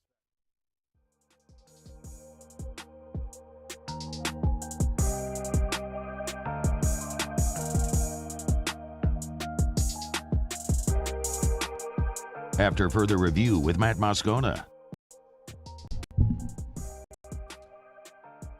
Well, LSU's 25 recruiting class is, by all accounts, going to be one of, if not the top recruiting classes in the country. We know Bryce Underwood is there, even though DeCorian Moore just decommitted. Harlem Berry, the number one running back in the country, Jabari Antoine, and a long decorated list that is not done growing. One of the prospects in the state of Louisiana that we've been keeping a close eye on, though, has been four-star running back James Simon out of Calvary Baptist. And James Simon this week announced his commitment to the University of Texas. So he's leaving the state of Louisiana but staying in the SEC. And every time we talk about a prospect from Louisiana that ends up leaving the state, we always kind of end up saying something along the same lines. It always stings to miss on a highly ranked prospect from Louisiana, but it stings less when they leave the conference. The example we always give is something like, for example, Devontae Smith. There's a guy from a meet who leaves the SEC, leaves Louisiana, stays in the SEC, goes to Alabama, wins a Heisman Trophy. And then there's Joe McKnight, who, while it stung so bad to lose Joe McKnight, I'll never forget being at the River Center at the Bayou Bash that day. I mean, it was all the air came out of the room. Joe McKnight was going to USC, and you knew you were never going to have to see him. So that's a big difference. So James Simon leaving Louisiana and going to Texas stings because he's going to play in the SEC against you. And listen, James Simon is a really good prospect, man. This is a guy that picked Texas over LSU, Texas A&M, Alabama, Notre Dame. Big-time offers, man. You look at his ranking in the On3, number 169 nationally, the number 10 running back in the country, the number 4 player in the state of Louisiana, was the MVP of the state championship game, for Calvary. They had an unbeaten state championship season at 1,600 rushing yards this last year as a junior with 24 touchdowns. So this is, by all accounts, a really big-time prospect. And I'm not going to tell you that it's everything's fine. Well, I think everything will be fine. I'm not going to tell you, though, that that you should just not even concern yourself with it. But what I will say is that James Simon would have been a luxury in 2025. I wonder, look, Shea Dixon was here back in April. Of course, our buddy Shea Dixon from On3 who does an awesome job. Shea was here in April after J.T. Lindsey committed. J.T. Lindsey, remembers, another running back here in the state of Louisiana for 2025 that committed on top of the Harlem Berry commitment. And here's what Shea said when I asked him point blank, would LSU take 3 running backs in this class? Yes, I do if it were James Simon. Okay. Right? You've got 3 top 11 running backs in the country, all in Louisiana. But now you've got 2 of them committed, and James Simon's currently right now on campus at Notre Dame. He's in the middle of, 8 stops over 2 months, and then official visits would probably come. So he's still got a ways to go with his process. Obviously, they felt like, hey, we like Lindsey. If we offer him, he'll probably shut things down. And so Shea said, look, yeah, they would take a 3rd if it were the in-state guy. But now he's going to Texas, so I don't think LSU is going to take another guy. Remember who you have committed already. You got Harlem Berry in this class, who's the number 1 running back in the country. He's the highest running back from the state of Louisiana since Leonard Fournette. He's a kid from New Orleans who is basically being not stylistically to Fournette, but a comparable get by talks of getting the number 1 running back in the country from New Orleans to stay home. I mean, Harlem Berry is the number 17 overall player in the country at any position. And we talked with Ryan Clark about Harlem Berry a few weeks back after the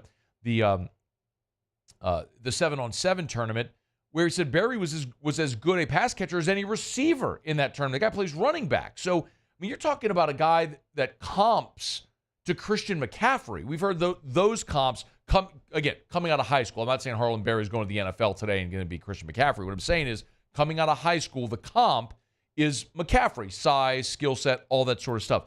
So you've got that guy already on board, and then you also have a commitment from J.T. Lindsey, who, when you just look at rankings and ratings, JT Lindsey and James Simon are very comparable. So Simon is the number 10 running back in the country. Lindsey's the number 12 running back in the country. Simon is the number 169 overall player in the country. Lindsey's the number 190 overall player in the country. So you have the unquestioned number one best guy in Berry, and then you had two guys from the state who were really comparable. You took the commitment from the first one that wanted to commit, and now in JT Lindsey, and now James Simon decides he's going to go to Texas. When I look at the LSU running back room for 2025, this is why I say Simon would have been a luxury. Again, I'm not telling you no big deal, let him go to Texas, don't let the door hit you on the way out. I'm not saying that at all. What I'm saying is you don't really need him, at least not as it stands today. So in 2025, this is what your running back room would look like. Junior Caleb Jackson, junior Trey Holly, or redshirt sophomore Trey Holly, presuming Holly is eligible, right, from his current legal situation. But by all accounts, it seems like that's being worked out, and Holly will be back. You'll have Caden Durham, a blue chip in this class, the 24 class, in his second year. And then you'd have Harlem Berry and JT Lindsey. Like, do you have room for another blue chipper in that running back room? Probably not. So part of me looks at it and says, man, Simon probably is looking at the LSU running back room going, they're kind of full. And for what it's worth, so Simon would have been, if he had committed to LSU, the third running back in his class and the sixth on the roster in 2025. You look at Texas, the only other running back they have committed in this class for 25 is Ricky Stewart, who's the 24th best running back in the country by On3 and number 296 nationally. So he's just inside of the top 300, but Simon becomes the blue chip running back prospect in Texas's class. So it's just going from saying, look, I'd be the third guy at my position at LSU in this class and the sixth guy at my position as a freshman to being like, I could be the starter potentially as a freshman at Texas. You know, just to add a little more context around this, I went back and looked up LSU's signing classes in the last quarter century and how many times we've seen LSU take three running backs.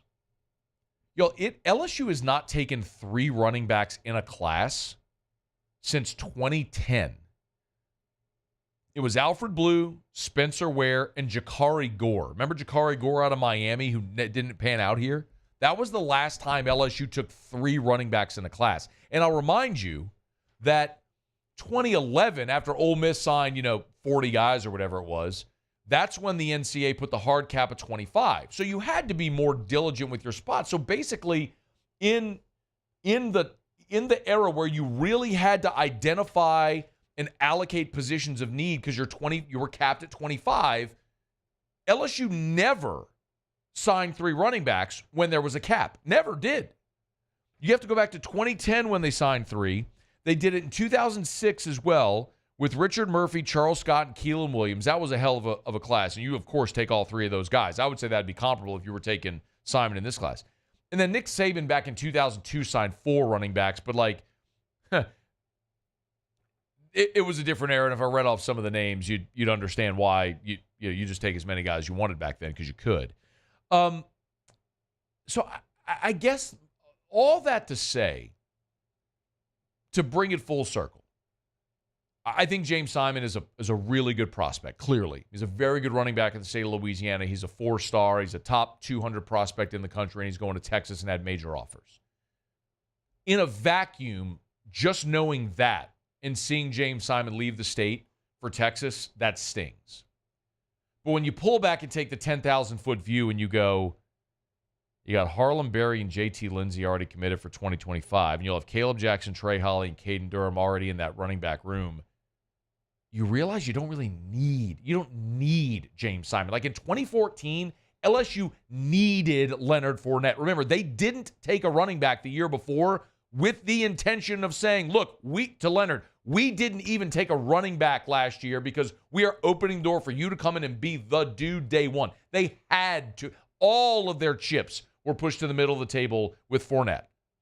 It's not the case here. So I would have loved to have seen him go to the Big Ten and USC instead of in the SEC at Texas. But I think LSU is going to be just fine without him. And James Simon picks Texas over LSU and others. All right, y'all. It's After Further Review. You can always email us, tweet us, text us in the 225-396-4400, 396-4400. We're brought to you by First South Farm Credit. If you're thinking of buying land, your first call should be to First South Farm Credit. Your first option for agriculture in our state has always been First South Farm Credit, because since 1916, First South Farm Credit has done one thing, and they've done it better than anybody else. Since 1916, through world wars and economic depressions and natural disasters, First South Farm Credit has maintained doing one thing: helping Louisianians buy land. If it's land for agriculture, if it's land for your recreational property, if it's land to build your family's dream home, your first call should be to First South Farm Credit. Go to firstsouthland.com. That's firstsouthland.com. Okay. It's After Further Review. Mincy's here in 30 minutes. Regional baseball gets started tomorrow, Friday morning. So obviously, we're going to make our regional picks with Mincy today instead of waiting until tomorrow, because a lot of the games will already be in action, or the first round of games will be over by the time we would normally have Mintz on tomorrow. So Mincy will be here in 30 minutes from right now. Also next hour, we do this every year. Athlon does a really cool thing every year we talk about on the show. Athlon goes and offers coaches anonymity to talk about other coaches. So they print quotes of SEC coaches talking about other SEC coaches and programs. So we're going to get to that coming up next hour as well. When we come back, FPI, the Football Power Index, they have run all of their simulations and predicted the NFL season. What does FPI say about the 2024 New Orleans Saints? We'll tell you next on AFR. AFR. Action Industries is a proud partner of LSU Athletics. They've been in business since 1982. That's 42 years. And, to some people, it may not matter when I say, they've been around since 1982, 42 years. Why would you say that? Well, it matters in this respect. When you're talking about being a commercial contractor and doing work, an industrial contractor, and doing work in the petrochemical and refinery markets, going into these plants to do work, there's only two ways, two criteria you must hit. Number one is safety. And everybody who works in a plant understands that. Safety is number one. You do not get hired to do work in plants. I'm talking about to build a fence. It doesn't matter. Without an exemplary safety record. Action Industries, their safety record beats the industry standard. Safety and then the quality of your work. And when you're around for 42 years, you know you're doing exceptional work. That's Action Industries. Check them out online or on LinkedIn. It's Action Industries, proud partner of LSU Athletics. Farming is a way of life for us. It's not something we get up in the morning and dread going do. It's just something we go to bed at night looking forward to getting up to go do. John Deere equipment is what we as farmers strive to have. So it's in your blood, it's in your veins. It's just a part of who you are. Green is what we want to be in. The other tractors were acquired to patch it up to get to where you want to be. Where we want to be is in John Deere. Flip the switch and learn more about what it means to be powered by sunshine at sunequip.com. Elevate brand visibility, ignite customer engagement with the power of radio and digital advertising combined. Guarantee Digital Media brings the two together as a trusted media partner in Louisiana for nearly a century. Claim your free digital audit at guaranteemedia.com. There it is, the extra mile, on the border of expected and extraordinary, for those willing to go further, like vans customized for work or play, with safety and tech to keep you connected. Supported by a 5-star sales, service, and finance team. And backed by the 1-star you know. So go the extra mile. It's never crowded, because so few have what it takes to go there. Mercedes-Benz Vans. I've been doing business with Luber for 25 years. They're dependable, trustworthy. It's just the attention to detail with our clients. Our folks have years and years of experience. They're highly trained professionals. But many companies have that asset. What I'd like to think makes Luba a bit different is that we use those talents in a way that truly is dedicated to serving the needs of the folks who depend on us. When it comes to ending cancer, we push forward, always working together for you. That's why our cancer experts at Ochsner have clinically integrated with MD Anderson Cancer Center. This means advanced cancer care, including access to life-saving clinical trials and integrating care to treat the whole you. Introducing Ochsner MD Anderson Cancer Center. Long live you. Electricity is all around us, and our families depend on it. Every day is sparked by the power of a cold drink or a warm meal, a movie night, and a comforting light at the end of a dark hallway. From sunrise to sunset, playtime to bedtime, our team is ready to take care of your electrical needs. Even in the case of an after-hours emergency, the light in your life shines brighter with Mr. Electric. Gulf Coast Bank and Trust is giving our customers the power to bank anywhere, anytime during this challenging event. And we're right there with you. Our mobile.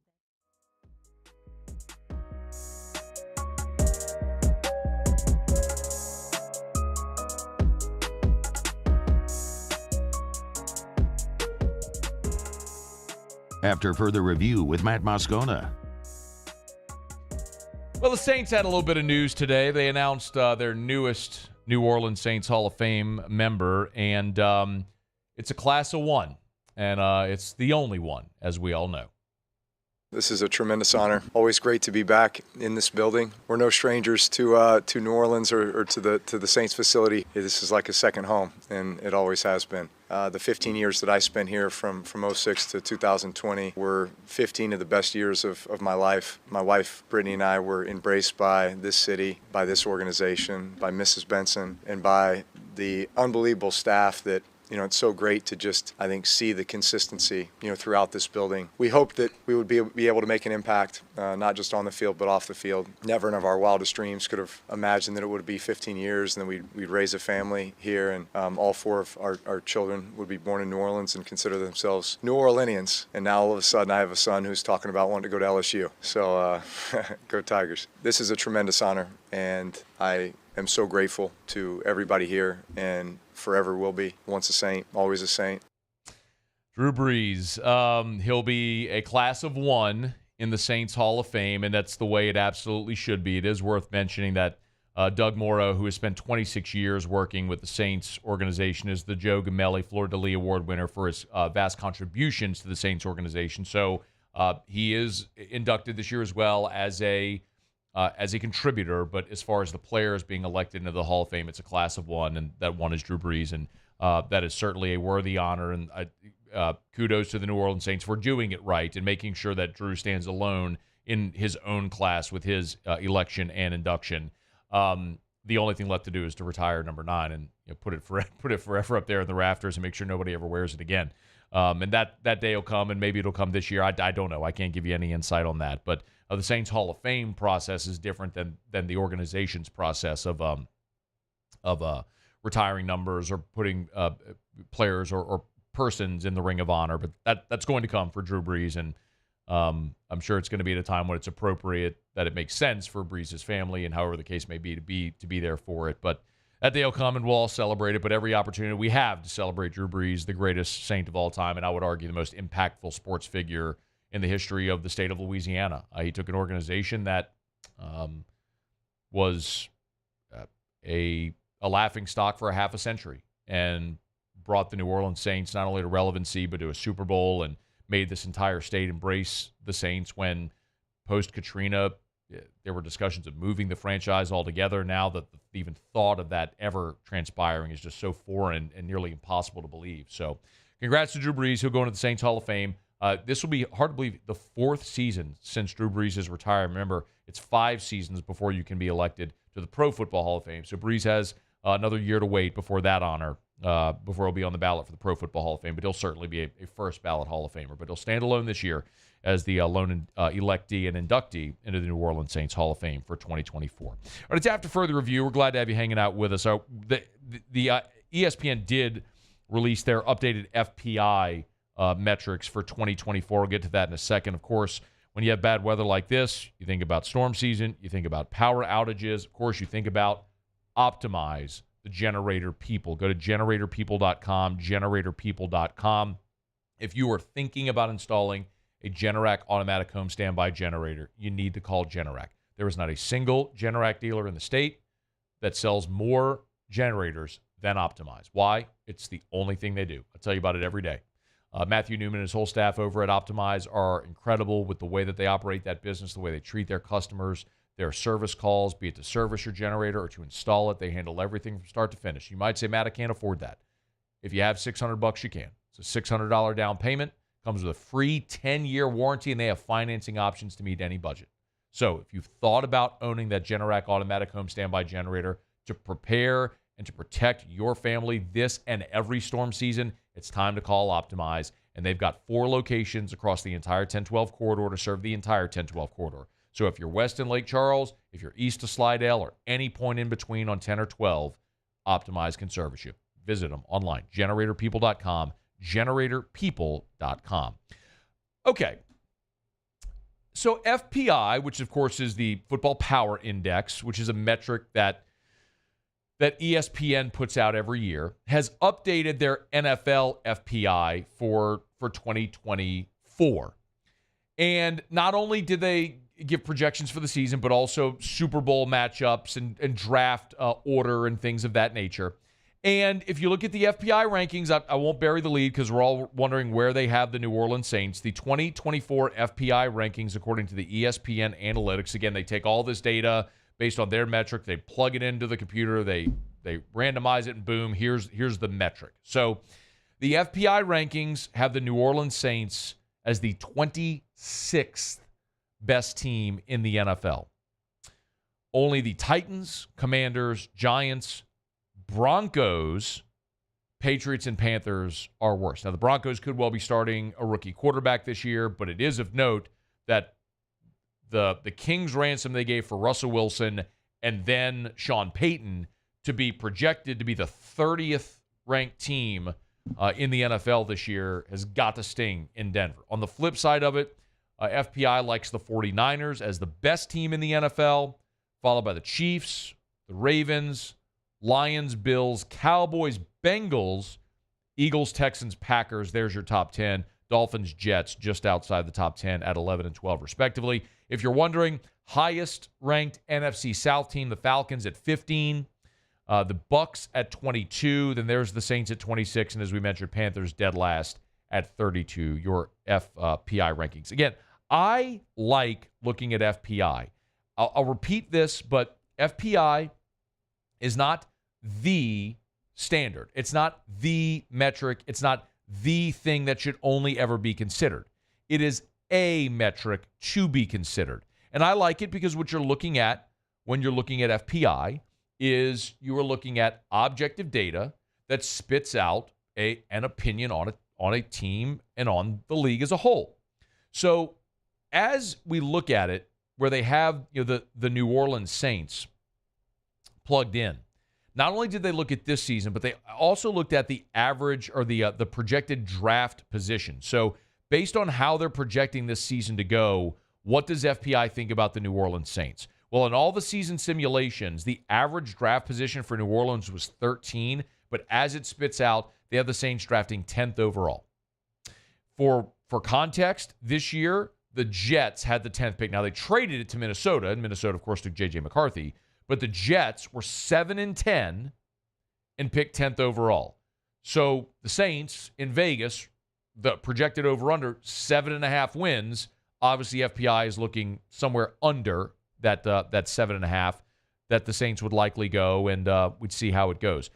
The Cardinals at 9, the Seahawks at 11, bookending New Orleans, if you're curious how that might go. So the 26th ranked or best team in the FPI power rankings, looking at the Saints having a a probability of being the 10th pick in the draft, and a 43.6% chance of having a top 10 pick in the draft, a nearly 20% chance of picking top 5, and a 2.6% chance of having the number 1 overall pick in the draft. So that's what FPI thinks about the Saints, and I bring this up not to be a Debbie Downer.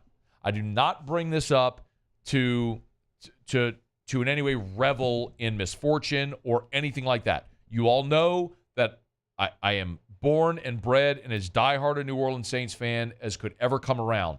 But my job when I sit in this chair is to give you honest, objective opinions. I'm always going to tell you what I think.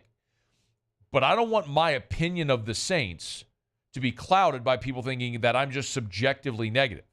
I did this all last offseason as well. And the reason I came to the conclusion I did about the Saints last year was because was supported by all of these metrics and data. I'm not just talking about FPI, but all throughout last offseason, whether it was FPI, whether it was quarterback tier rankings, whether it was Las Vegas, whether it was prognosticators and NFL experts who were making their predictions and projections on the season, they all kept saying the same thing.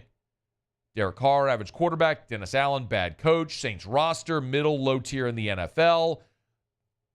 And we talked about it over and over again. That's what everybody said, and nobody here wanted to believe it because you want to believe hope springs eternal.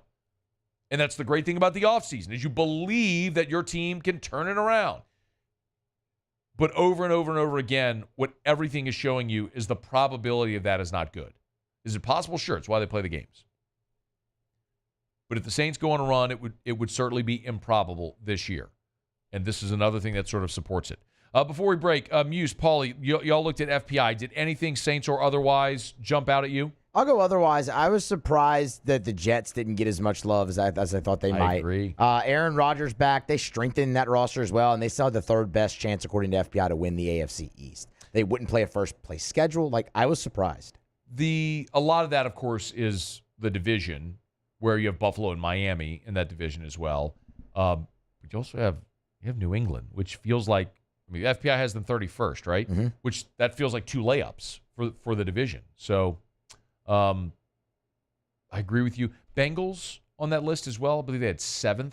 They were 7th. That surprised me a little bit, but maybe it's just rooted in, can Joe Burrow stay healthy? Mm-hmm. If Joe Burrow can stay healthy, then yes, they're a Super Bowl contender.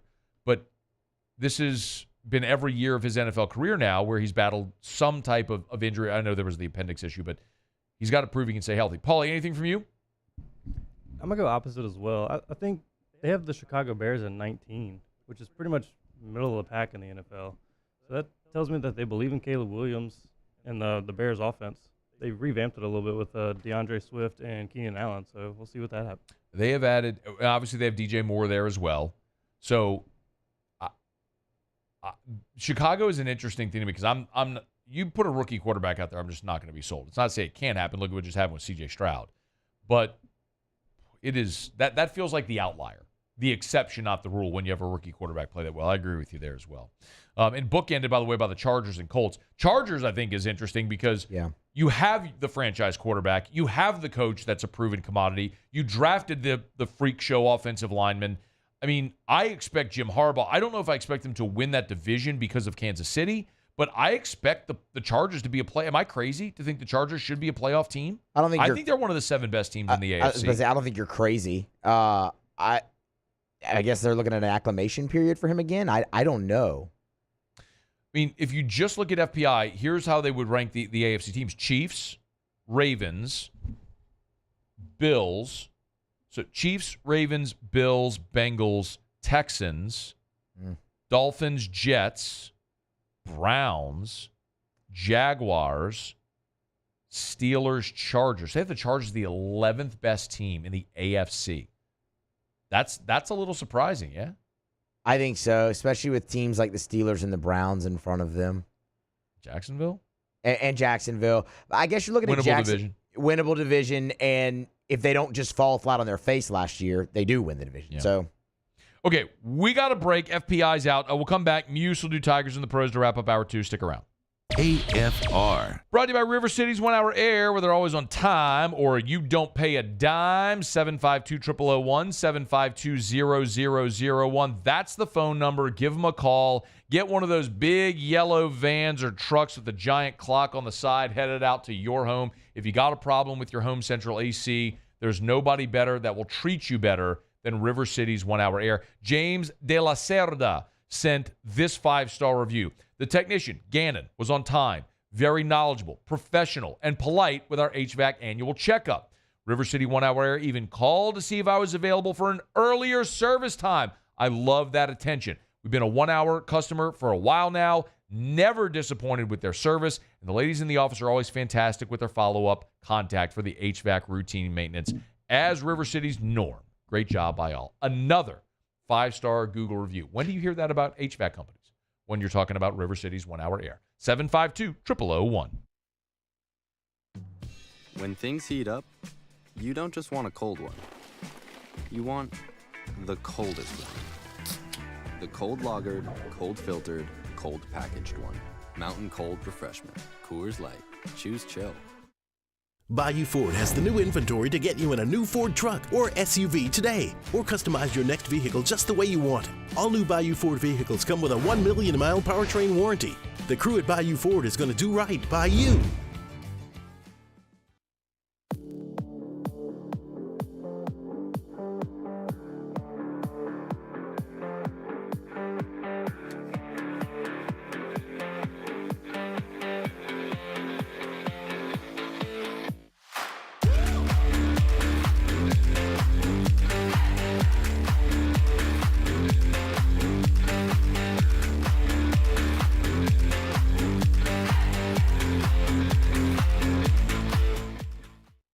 Hey, it's Matt Moscona. For years, you've heard me tell you about Insurance Network of Louisiana, helping you find better coverage for less money. But it's not just for your home and auto. They also offer commercial property. So, retail stores, professional offices like doctors, dentists, attorneys, clothing boutiques.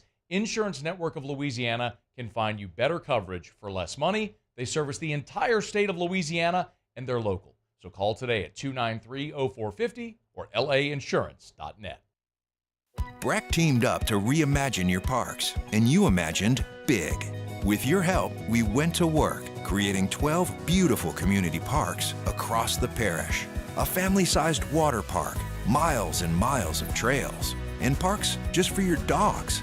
There are more places to splash, to explore, to run wild, and even soar. You imagined, we delivered. Gold. Breck, your #1 park system in the nation. Jerry and Benny Payne began Central Plumbing Company out of their driveway in Tanglewood Subdivision. 50 years later and 4 generations down the road, we continue to serve Baton Rouge and the surrounding areas for all of their plumbing needs. Residential, commercial, industrial, or hospitality, Central Plumbing is here 24/7, 365. We want to thank our customers, family, and friends for 50 years of success. And looking forward to 50 more. Power up your next project with John Deere Deals by Sunshine. Whether you're working hard or playing hard, our knowledgeable team will help you find the right product for you. Ask us about our amazing tractor package promotions. Learn more about what it means to be powered by Sunshine at Sunequip.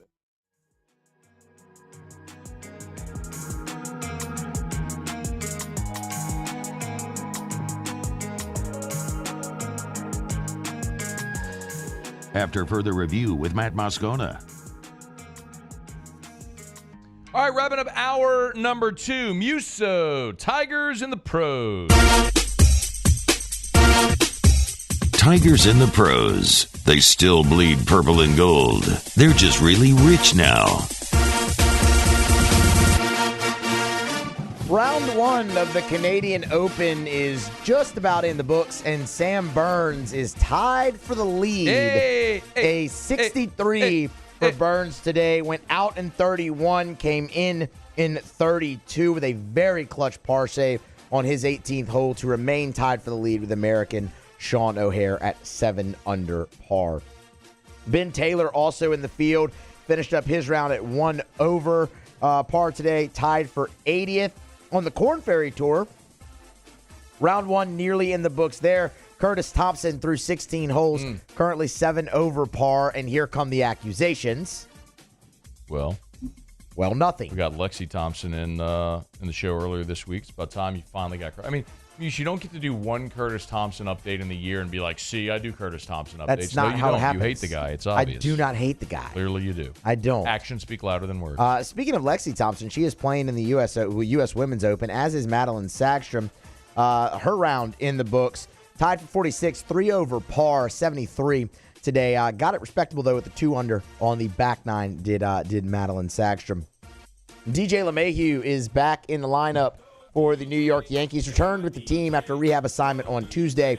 Went 1 for 3 out of the 9-hole last night against the Angels. Did draw a walk as well. So we'll keep you updated. DJ season finally underway. Alex Bregman having a heck of a day so far for the Houston Astros. 2 for 3 with a triple wrapped up in there and 2 RBI. That is Tigers in the Pros. Presented by Lee Michaels Fine Jewelry, LMFJ.com, LMFJ.com for Lee Michaels Fine Jewelry. Gentlemen, if you're thinking of popping the question, go where Louisianians have gone to get engaged for 40 years. Lee Michaels Fine Jewelry, LMFJ.com, LMFJ.com. When you walk in, you will always experience the Lee Michaels difference. There's something about looking in that case and seeing a beautiful natural diamond from one of the finest mines in the world, hand inspected by a family member before it goes into the case, and always knowing you're getting the Lee Michaels experience. When you're greeted, you can obviously have something cold to drink, chocolates on a tray. They want you to enjoy this life-changing experience when you're going to buy that diamond. It's at Lee Michaels Fine Jewelry. 9 locations in all, LMFJ.com for Lee Michaels Fine Jewelry. Okay, we're not going to break. Come back. Regional play starts mañana. So Mincy will be here to give our picks. We'll see how we did last week. We'll predict College World Series winners. Stick around. It's AFR. AFR. Put a button here on hour number 2. Love telling you about Shawbill's Tire and Auto Service. Man, driving home from New Orleans today. Went down, was in the quarter this morning at Montleone for the Louisiana Association of Broadcasters annual convention. Did a presentation there. Then I had to drive back. And when I left, torrential rain. But didn't have to worry about it because they have the best tires on the road that I got from Shawbill's. Shawbill's Tire and Auto Service, shawbillstire.com. You want to buy the best tires on the road? Michelin, Firestone, Bridgestone, BF Goodrich, Toyo. The best tires in the world at the cheapest price possible. You go to Shawbill's. Go to shawbillstire.com, shawbillstire.com. Hit the promotions tab right at the top of the page. You can see all of the promotions. And Shawbill's does an amazing job. And you can see it at that promotions tab, how they marry the manufacturer's offer with their in-house offer to make sure you get the cheapest price possible on the best tires on the road. It's at Shawbill's. Book your schedule your service or shop tires online at shawbillstire.com. Shawbill's, we keep you rolling. There it is, the extra mile on the border of expected and extraordinary for those willing to go further, like vans customized for work or play, with safety and tech to keep you connected. Supported by a 5-star sales, service, and finance team. And backed by the 1-star you know. So go the extra mile. It's never crowded because so few have what it takes to go there. Mercedes-Benz Vans. Gulf Coast Bank and Trust is giving our customers the power to bank anywhere, anytime during this challenging event. And we're right there with you. Our mobile banking app is a smart way to manage your money and time. Gulf Coast Bank and Trust, the bank that cares about you.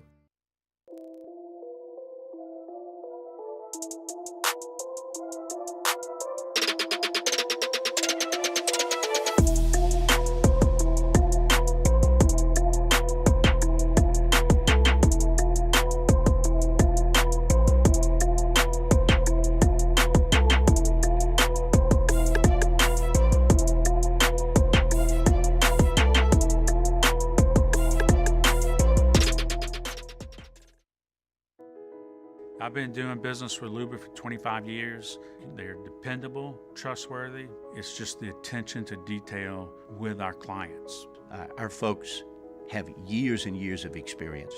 They're highly trained professionals. But many companies have that asset. What I'd like to think makes Luba a bit different is that we use those talents in a way that truly is dedicated to serving the needs of the folks who depend on us. When it comes to ending cancer, we push forward, always working together for you. That's why our cancer experts at Ochsner have clinically integrated with MD Anderson Cancer Center. This means advanced cancer care, including access to life-saving clinical trials and integrating care to treat the whole you. Introducing Ochsner MD Anderson Cancer Center. Long live you. Electricity is all around us, and our families depend on it. Every day is sparked by the power of a cold drink or a warm meal, a movie night, and a comforting light at the end of a dark hallway. From sunrise to sunset, playtime to bedtime, our team is ready to take care of your electrical needs. Even in the case of an after-hours emergency, the light in your life shines brighter with Mr. Electric.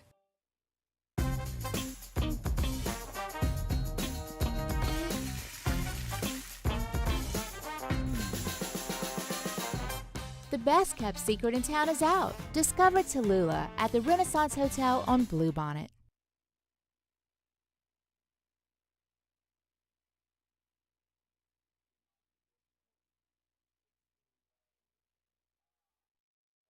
This is SportsCenter.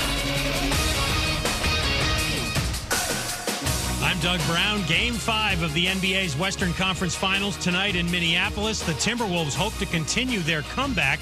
The Mavericks still hold a 3-1 series lead. Dallas rookie center Derek Lively questionable after missing Game 4 with a neck sprain. Just testing it out, Get a knee in the back of the head ain't easy. It kind of just makes a chain reaction go down your back, go down your neck.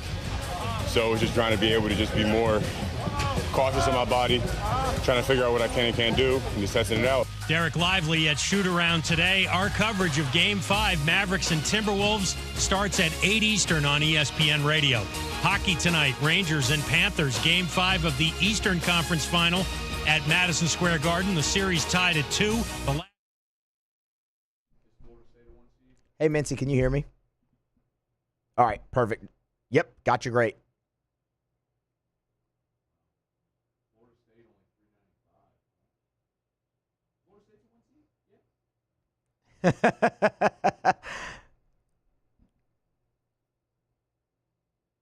Oh, nobody should do that. I'm just going to be honest. There's no one who should do that.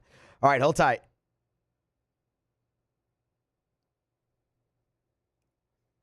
There's always a few in there. That's one of them for me very too. Important. After further review. Say it one more time. After further review with Matt Moscona. All right, hold tight. We're coming in. Go. Live from the Mercedes-Benz of Baton Rouge Studios. Let's ride.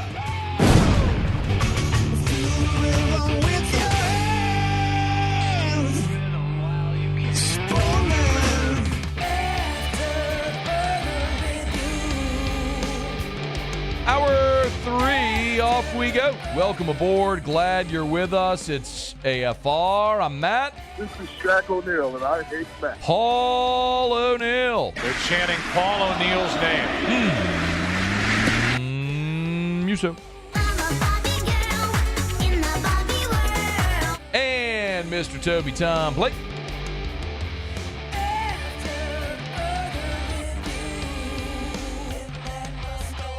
All right, we're here. Glad you are as well. Get out there. Make it a good one. 5 o'clock quitting time. Glad you are driving home with us. So normally on Fridays, Mincy is with us. And Mincy, Muse, and I each give you our 3 best bets for the college baseball weekend. Well, the college baseball weekend and regional starts at 11 a.m. Friday. So Mincy's jumping aboard with us right now to get those picks in. Mincy, how are... Oh, wait, I'm sorry. Hit it, Muse. Sorry. Forgot. My bad. There it is. Sorry. It's time to cash some tickets. Let's preview the college baseball weekend with Ben Mintz and Barstool Sports, presented by the DraftKings Sportsbook. All right, Mincy, how are you? Doing great. Super excited for the tournament tomorrow. Obviously, 6 Louisiana teams in it. It's historic. I've been doing some prep, been looking at DraftKings Sportsbook, got some futures, got some picks. I mean, I feel ready for this. So, all right. It's good. I need to be ready because I've been running third place in this segment all year, so I got to come. So here's what we got. I'm looking at DraftKings, and there's only money line bets listed right now. Totals aren't listed yet, which is a bummer for me. I've been crushing it on totals all year. So this is what we're going to do. Muse, Mincy, and I are going to give you three picks for tomorrow. And then we're going to do a snake draft for the College World Series winner. And we'll each end up with 3 teams. So, Paul, you want to put up our standings, if you would, where we are here? Okay, so Scone went 3 and oh my God! Solid way to end 3-0 conference tournament. How about your boy? 18-8-1 on the year. How about it, Mincy?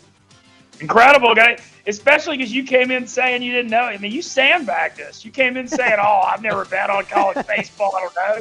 And you just throw up. I believe you won about 70% of your games. I mean, maybe you found a little calling you don't know about here. No. We call that beginner's luck. I don't bet college baseball.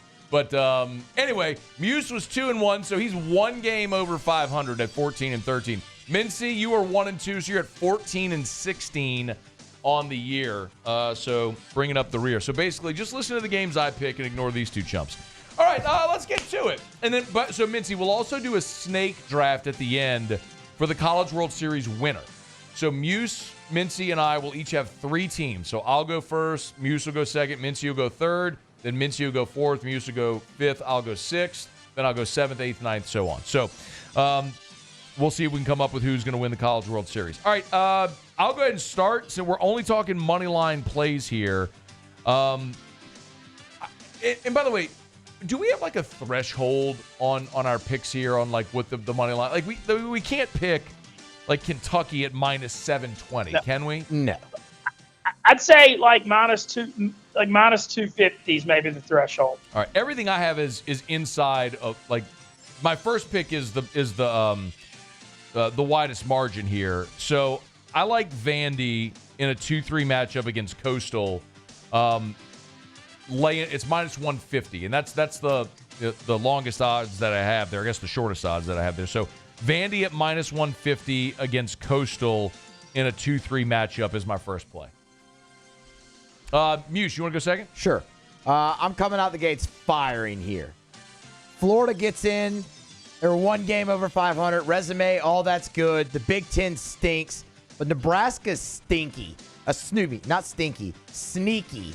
And at plus money, I'll take them to upset Florida, who snuck into this field. Give me Nebraska plus 110 on the money line. All right, Nebraska plus 110. Musso, I don't know if we're great minds, but we think alike because Nebraska's pitcher, Sears, is 9-0 with a 180 ERA. He's pitching tomorrow.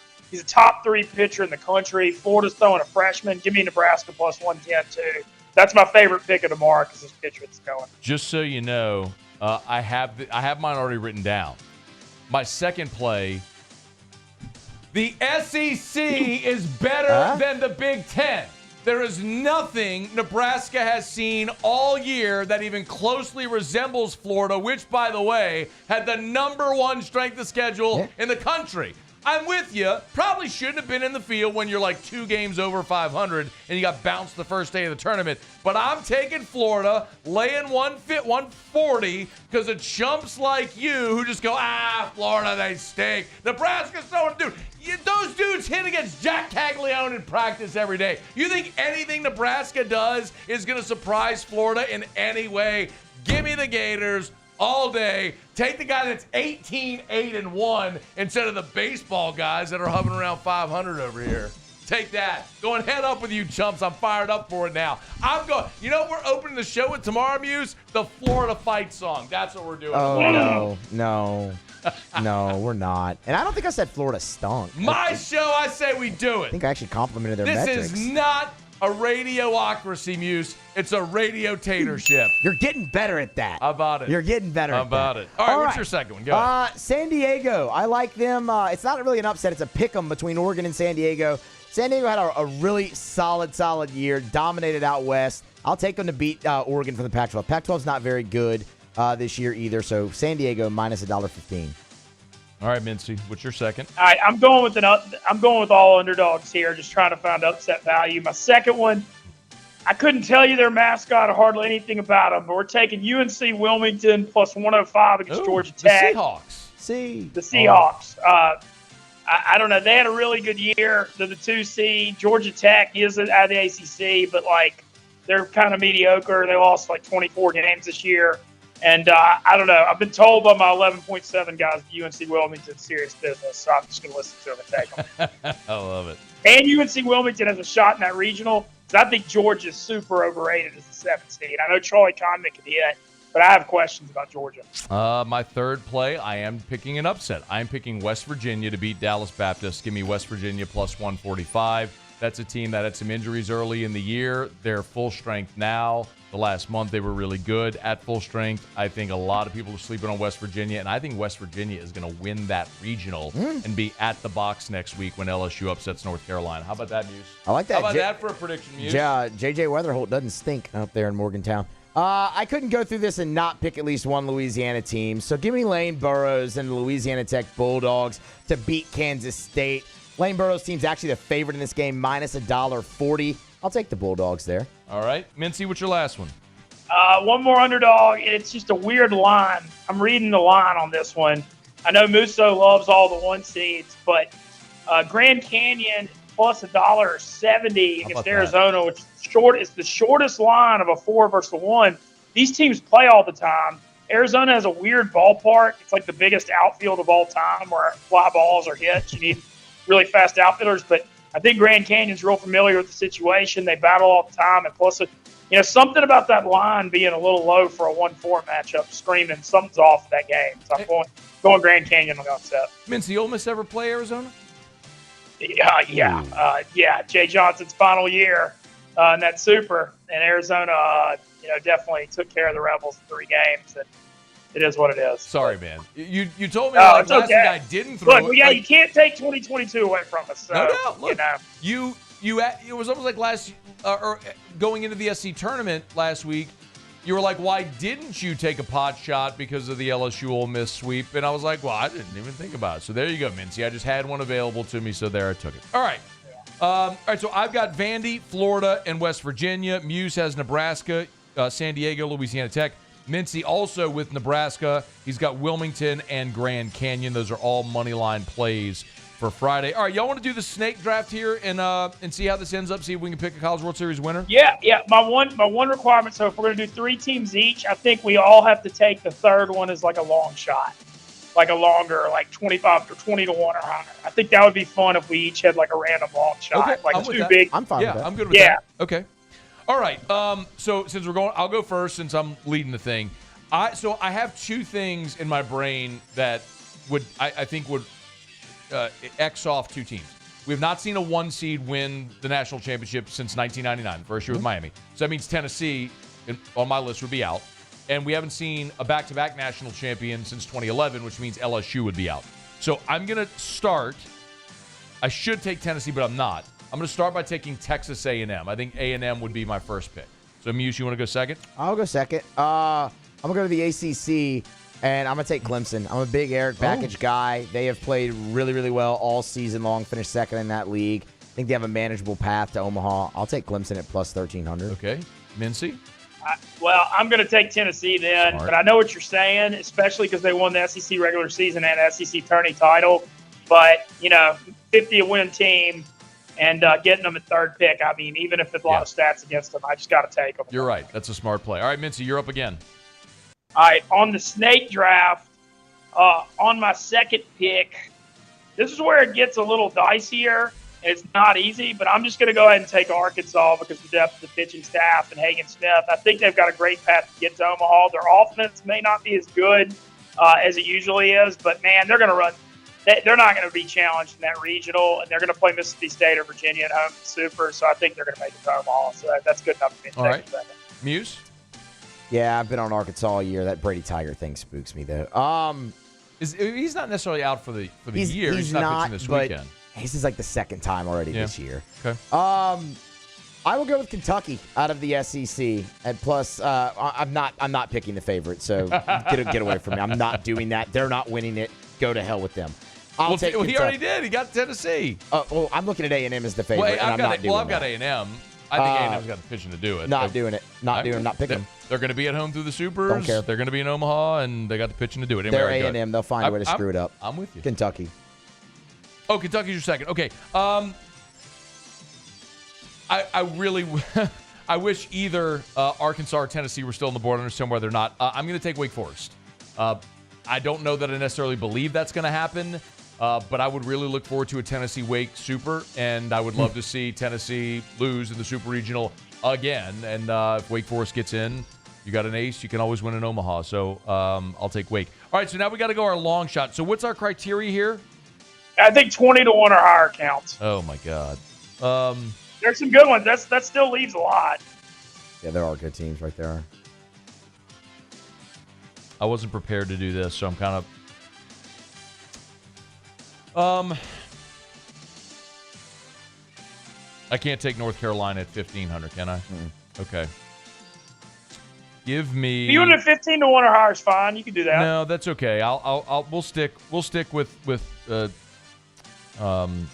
to 1. Give me Oklahoma State. There's none of. I don't think any of these would hit. I can't get there on Duke or Virginia. I'm not sold at all on the ACC this year. But then again, I got Wake Forest, but that's the nature of a snake draft. So give me Oklahoma State. Muse, who you got? I'll absolutely take Duke. They ended up on the hosting bubble. I think they have a pretty good shot. They're hot right now. I'll take Duke 20 to 1. All right, Mincy. I'm taking the North Carolina State Wolfpack at 35 to 1. I think they got the best draw. They have 6 series wins against top 10 teams. South Carolina's their 2, so that could be a battle. They're matched up with that Georgia Super Regional, which I think is weak. So I think NC State's got a great path to Omaha, and they've got 3 good starters, bullpen depth, and they can hit. So that's my long shot. And I'm actually firing that pretty big on DraftKings. I've got 50 in on it now, but I think I might put another $100. NC State plus 35 to 1 is going to be my team I'm pulling for. You know, it's true. Like, it's cliche, but you can't win the College World Series if you don't get there. So looking for a favorable draw to get there is not a bad strategy at all. Okay, so in our snake draft, and we probably should have done 3 legitimate teams each and then had the long shot, but whatever. All right, so I have A&M, Wake Forest, and Oklahoma State. Muse has Clemson, Kentucky, and Duke. That just sounds so gross. Like, just when you say it. Mincy's got Tennessee, Arkansas, and NC State. So sometimes it pays to go third if the 2 dopes before you don't pick the number 1 team in the field. So Mincy's got probably the best odds there. We'll see how it all goes. All right, Mincy.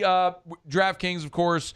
Been proud to partner with them. I know you have as well there at Barstool as a DraftKings partner. So we'll see how it goes, man. Good luck tomorrow. Enjoy the baseball. We'll catch up, all right? Yeah, hey, want to reiterate last thing? Watch ESPN Squeeze play tomorrow. It's the red zone. They only do it for the NCAA tourney, but it's literally the red zone for college baseball with 32 games tomorrow. It's bananas. It's the best.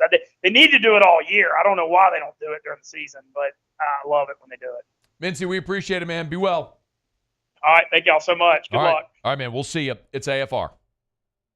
AFR. Brought to you by the Watermark Hotel and the Renaissance Hotel. 2 awesome hotel properties, Watermark Downtown, Renaissance Southtown. Of course, we want to talk about the Renaissance all the time. We talk to you about having your events there, from a board meeting for 12 people up to their ballroom for 500 people. You want to have a wedding reception or a fundraiser or any type of gala. Their grand ballroom is awesome. We've been mentioning the Louisiana Association of Broadcasters here all day. It was at the convention this morning. A couple of years back, we had the LAB Prestige Award Banquet where broadcasters from all over the state came at the Renaissance Hotel. Look, you can always have your event there at the Renaissance, conveniently located. Bluebonnet right near I-10 across from the mall in Perkins Row. So conveniently located and just palatial and gorgeous place to have an event. And remember, they've also got Tallulah inside the Renaissance Hotel. Tallulah is an amazing casual upscale dining experience. This isn't a hotel restaurant. It's a casual upscale dining experience. They're inside the Renaissance. Awesome indoor-outdoor flow. If you want to go have your meal or have a cocktail on the terrace outside, great way to feel like you've escaped the city for a few brief moments there at Tallulah. Again, it's there in Bluebonnet at the Renaissance Hotel. I've been doing business with Luba for 25 years. They're dependable, trustworthy. It's just the attention to detail with our clients. Our folks have years and years of experience. They're highly trained professionals, but many companies have that asset. What I'd like to think makes Luba a bit different is that we use those talents in a way that truly is dedicated to serving the needs of the folks who depend on us. Bayou Ford has the new inventory to get you in a new Ford truck or SUV today, or customize your next vehicle just the way you want. All new Bayou Ford vehicles come with a 1 million mile powertrain warranty. The crew at Bayou Ford is going to do right by you.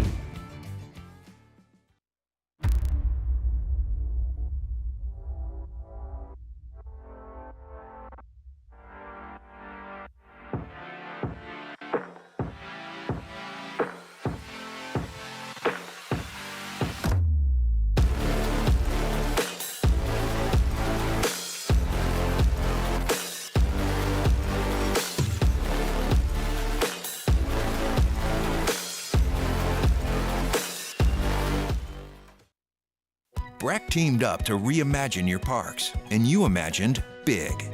With your help, we went to work, creating 12 beautiful community parks across the parish.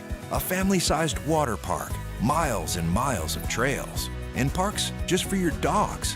There are more places to splash, to explore, to run wild, and even soar. You imagined, we delivered. Gold. BRAC, your #1 park system in the nation.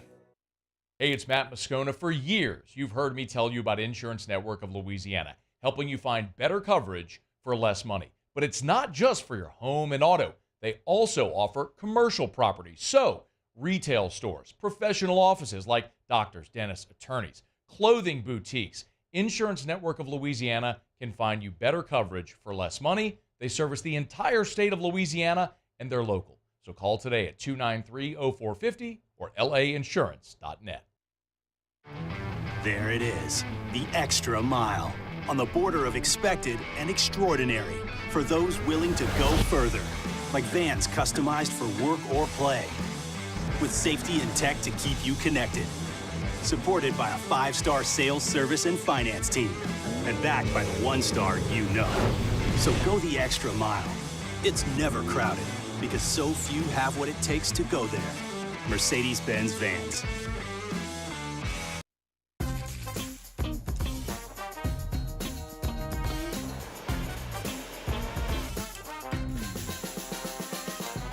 The best kept secret.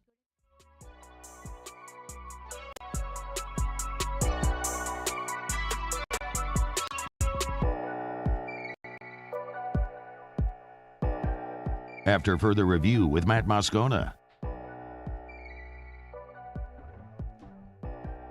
One of the things that comes about every college football offseason that I love to plug into is when Athlon gets coaches to talk anonymously about other teams in their league, and they print the quotes.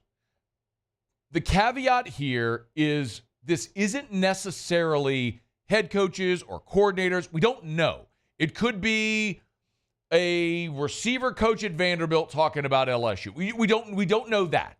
So that much is left to the imagination. But these are still head coaches in the Power 5 league talking about other programs in their league. So it could be any staff member in the SEC speaking anonymously about, for example, LSU. So I'm going to run through the 5 quotes attributed to SEC coaches anonymously talking about LSU, and I'll give you my reaction to them, and then we'll run through some of the other interesting ones from around the league, at least that stood out to us. All right, and I'm going to read these verbatim.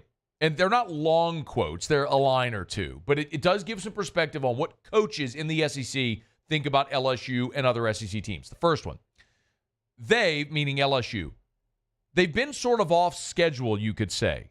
They had the Heisman quarterback a little too soon because if you plug Jaden Daniels into this year 3 staff and roster, I think they could contend for a conference title and playoff seed.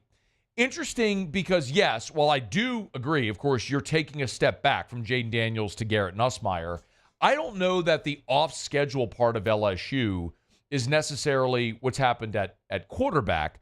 The thing that's been off schedule is I think what the next quote attributed to an SEC coach about LSU is, and this is the thing that we've been talking about a ton here, and I think this speaks to the fact that everyone else knows the advantage LSU has that Brian Kelly previously wasn't tapping into, but is now. Here's the quote. Quote, "This is the best assistant coach roster Brian Kelly has had at LSU, and maybe the best of his entire career. It's a bunch of killers in recruiting, guys who are veteran culture builders in the league," end quote. You know why I've sat here for 3 years and talked about Brian Kelly bringing in Brian Polian and needing to experience LSU and Louisiana in this culture before he actually before it fully saturated his being, understanding you have to have Frank Wilson, not Brian Polian. You should never have let Corey Raymond go because that's the guy getting all the dudes to come to LSU, not flying to Vegas to recruit a 3-star cornerback. You get my point? Bo Davis, who not only is tactically one of the best defensive line coaches in the country, but has the reputation as an amazing recruiter. Yeah, that's what you went and did on this staff, and that's why everybody's going to be put on notice in this league. That's the point that made them a little off schedule if you go back to that first quote. Because if Brian Kelly, when he showed up, had retained Corey Raymond, had obviously gone and gotten a Bo Davis or something like that, then yeah, man, you would have had Frank Wilson, you would have had that staff already here. The staff of, as this quote coach said, quote, "It's a bunch of killers in recruiting, guys who are veteran culture builders in this league." That's not me saying it. That's an SEC coach saying it about this LSU staff, and I couldn't agree more. Third one, Joe Sloan is going to work out really nicely as the OC. That's just a one-line quote there. I tend to agree. We saw it in the bowl game. You got talent. The next one's about quarterback. The quarterback, Garrett Nusmeier, isn't as talented as Daniels, but he can manage the talent around him. So maybe not high praise there for Sloan and Nusmeier, but a general feeling that the two of them in tandem can get it done, and I believe that as well. And this is the one that I think all of us are thinking about and talking about when we look at LSU this year and their prospects. Quote, "They could still make the playoff as an at-large this season if the defense gels the way it looks. Blake Baker is a sharp guy. They could be brutal to play at season's end," end quote. I agree with that completely as well. I think the offense is going to be plenty good enough with enough skill guys. You got the veteran quarterback. The question, and I think they're an at-large team. I don't think this is a team that's going to win the SEC because I don't think this is a team that's going to go 12-0 or 11-1 and get to Atlanta and beat Georgia or Texas. I think that's probably your SEC championship game is Georgia, Texas, and Atlanta. Remember, no divisions. But if you can get to 10-2 against this schedule, you're going to be in a 12-team playoff. And if you can get there in the playoff, maybe have a home game, yeah, as this defense keeps getting better, as Nusmeier keeps getting better and better, it's one of those things that I always say. You are allowed to improve as the season goes along. The problem in college football forever is that you've never had the opportunity to compete for a championship, even if you continue to improve. So now you do. The example I give all the time is 2001 LSU. 2001 LSU lost 3 games. They were 5-3 in the SEC because Alabama was on probation, and you had an upset at the end of the season where Alabama beat Auburn. No, Alabama was on probation 02, forgive me. 01, you a wacky tiebreaker where Bama upset Auburn, and you got the de facto West Championship game. LSU was rolling by the end of that season. They upset number 2 Tennessee in the SEC Championship game, blow the doors off of Big Ten champ Illinois. Like, that team would have been absolute hell on wheels in a playoff. Nobody would have wanted to play them. But you didn't get a chance because the system was what it was. A team like that now could be a title contender. Okay, a couple of other things that stood out to me. One is about Alabama, and this has been my feeling on Alabama. A coach told Athlon anonymously, quote, "This is still a very talented conference title caliber roster. There are some big questions like O-line, but they're not just going to fall off the face of the earth. The question is, if they have a bump, how patient is the fan base? I think that is the story for Alabama. Again, we've done the Bama is burning thing, and I've laughed at them, and they deserve it. And I don't think that they're going to win the SEC or win the college football playoff. But I also don't think they're going to fall off the face of the earth. I think they're going to be a good team, probably a 9 or 10 win team, which by anybody else's standards would be amazing. But by Alabama's standards, that's unacceptable. So how do the fans react when they go 9-3 this year? That's going to be a fascinating thing to see. I also looked at Missouri because I am not a believer in Missouri, especially considering there's no divisions anymore. And the no divisions is going to crush a team like Missouri or South Carolina or Arkansas or Mississippi State and effectively guarantee you're never going back to the SEC championship game. Same thing in the Big Ten. Northwestern and Wisconsin and Purdue are never going to the Big Ten championship game again. When you drop divisions, you're never going to be one of the 2 best teams in the league. So with Missouri, I love what this coach said. They're weaker in the secondary than last year, and they have to replace Cody Schrader, and the league is getting harder with no more Eastern Division and adding the two Big 12 teams. Essentially poo-pooing Missouri, which I am a Missouri poo-pooer as well. Again, I think Missouri could win 8 or 9 games. They're not going 10-2 again, and they're certainly not going to be a playoff team. The consensus from these coaches on Ole Miss was all just about to see if they are the experiment in the portal era.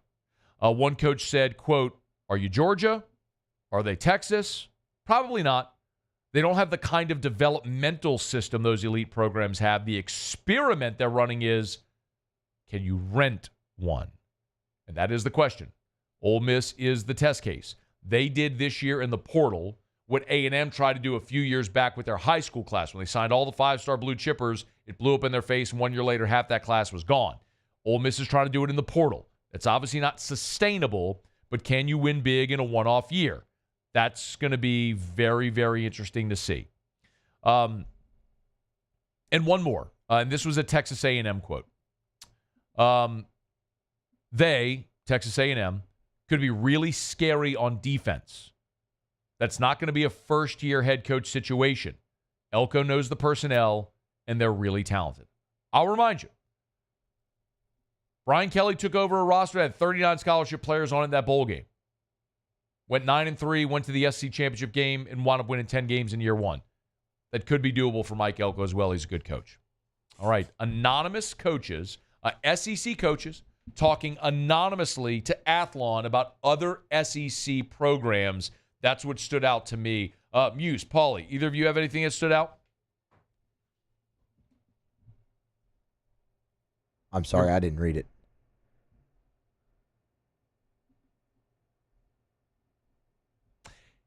It's AFR. Jay Johnson met with reporters earlier today. Stick around. AFR.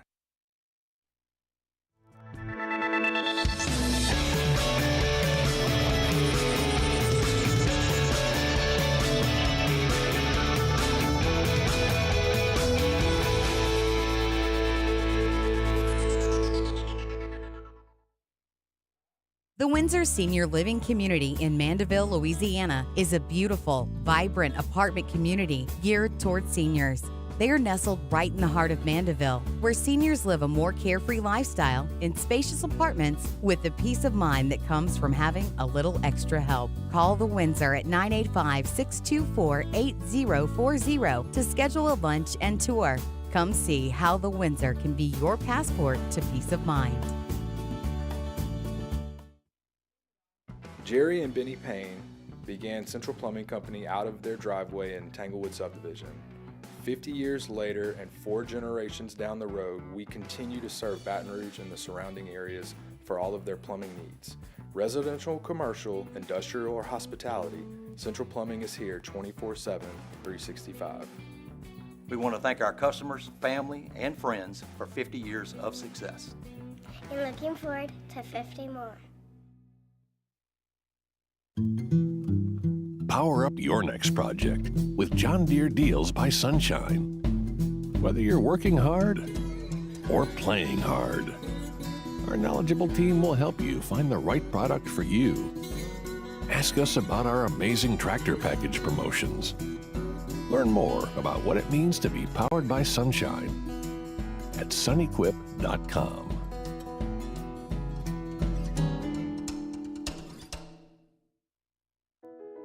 I've been doing business with Luba for 25 years. They're dependable, trustworthy. It's just the attention to detail with our clients. Our folks have years and years of experience. They're highly trained professionals. But many companies have that asset. What I'd like to think makes Luba a bit different is that we use those talents in a way that truly is dedicated to serving the needs of the folks who depend on us. When it comes to ending cancer, we push forward, always working together for you. That's why our cancer experts at Ochsner have clinically integrated with MD Anderson Cancer Center. This means advanced cancer care, including access to life-saving clinical trials and integrating care to treat the whole you. Introducing Ochsner MD Anderson Cancer Center. Long live you. He's here. Anyone want a Coors Light? Oh, shoot, I forgot to play the song. I got a guy who can fix this.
After further review with Matt Moscona. Our Rad Dad contest is back, presented by Roaming Shot Outdoors and Shooting Range. Upload a picture of your dad doing dad things to 1045ESPN.com for a chance to win him a Blackstone grill with all the accessories, one long-range shooting class for 2 from Roaming Shot Outdoors and Shooting Range, steaks from Chris's Specialty Foods, a Hawk Soap gift basket, and a full throttle package from Finish Line Haircuts. We'll be choosing a winner on June 14th. Happy Father's Day from Roaming Shot Shooting Range and 1045 ESPN, Baton Rouge. When you look up at the end of it, there's 40 wins on the board, and against the schedule we play, that's a tremendous accomplishment. I think more important to us than that is how we play. And I think the brand of baseball has been great in terms of the pitchers throwing strikes. We've played great defense here down the stretch and really probably taking our best at bats of the season. And so with a lot of confidence and energy. So that's a sustainable, winning formula for us. And I'm happy we found our stride with that. Jay Johnson meeting with reporters there in Chapel Hill after the Tigers practice today. Thanks to Michael Cobble, our news partner over at WBRZ Television, who's in Chapel Hill, provided us with that audio from Jay Johnson. It wasn't an NCAA press conference. This was just the gaggle of local reporters around Jay in the dugout after practice today. So thanks to Cobble for being there for it. Since you so terribly whiffed at the end of the last segment, I'll give you an opportunity to redeem yourself here. I would assume on Musso at the Box, you have in fact given your regional preview. Would you like to take a moment to not only tease that, but give us your thought on LSU and Wofford tomorrow? Yeah, I totally thought you were going to ask about Athlon again. He's got words. I totally thought you were about to ask me about Athlon. Okay, sure. Yes, so the full Wofford preview drops tonight, but I like LSU obviously in that game. I'm really intrigued with what Nathan told us earlier about North Carolina throwing Jackson DeCaro, because I like LSU's matchup, provided they get past Wofford. I like their matchup against Shea Sprague a lot more than I would have against Jason DeCaro, so that was very interesting to me. You surprised that he announced the starter? I am. I am solely because no other coach in that regional has. Yes, no other coach in that regional has. That's why I'm surprised. But Dave Nathan, by the way, for those who weren't here at the top of hour 2, Dave Nathan is the North Carolina play-by-play guy who joined us to give a UNC preview and said, point blank, I mean, coach announced a starter. So yeah, the thing I will say, I have some numbers to go really into this on Moose at the Box tonight, and it sounds really simple. I understand. You have to keep the leadoff guy off of base for Wake Forest. They get their offense going that way. They play a lot of small ball. They have a guy who, like, I forget his name at the current moment, Renwick or something, who's just a small ball king, and then Marshall Toole at the top of the lineup. So you have to keep the leadoff man on base. They have like 6 guys or something who reach base 40% of the time when they lead off an inning or something like that. So that's going to be huge for LSU, and that's been a problem for them at points in this season. But if they can do that, and I think jump starts, I think they'll win and move on to the winner's bracket. Sean Smith said, I'm so disappointed none of y'all picked LSU. So if you weren't here at the beginning of the hour, Muse, Mincy, and I did our picks, not only our 3 picks for the regional weekend, but then we also did a snake draft trying to pick the national champion. So my idea was that we would each pick 3. Well, Mincy was like, hey, how about if the third one is like a long shot? So we ended up really picking 2 and then the long shot. My rule, like as I'm drafting this, I'm like, well, the 1 seed hasn't won the tournament since 99, and we haven't had a back-to-back champion since 2011. So I ruled out Tennessee and LSU on my snake draft. I also look at LSU as a really flawed team. They got 2 starters, but if they fall into a loser's bracket, I don't see a path out for LSU. Now, I said the same thing a year ago, and Nate Ackenhausen and Griffin Herring did things like literally neither had done all year, right? They got performances unlike they had gotten all year from those 2 guys. And you can throw Thatcher Hurd in there as well on the biggest stage in college baseball against Tennessee and Wake Forest, 2 of the best teams in college baseball. It's not improbable that LSU won the national championship. What was improbable last year is how they won the national championship. I don't know that I believe this team is coming out of a loser's bracket. And you had that offense last year as well. This offense is not. So, no, if I'm being objective, I don't think LSU is going to win the national championship.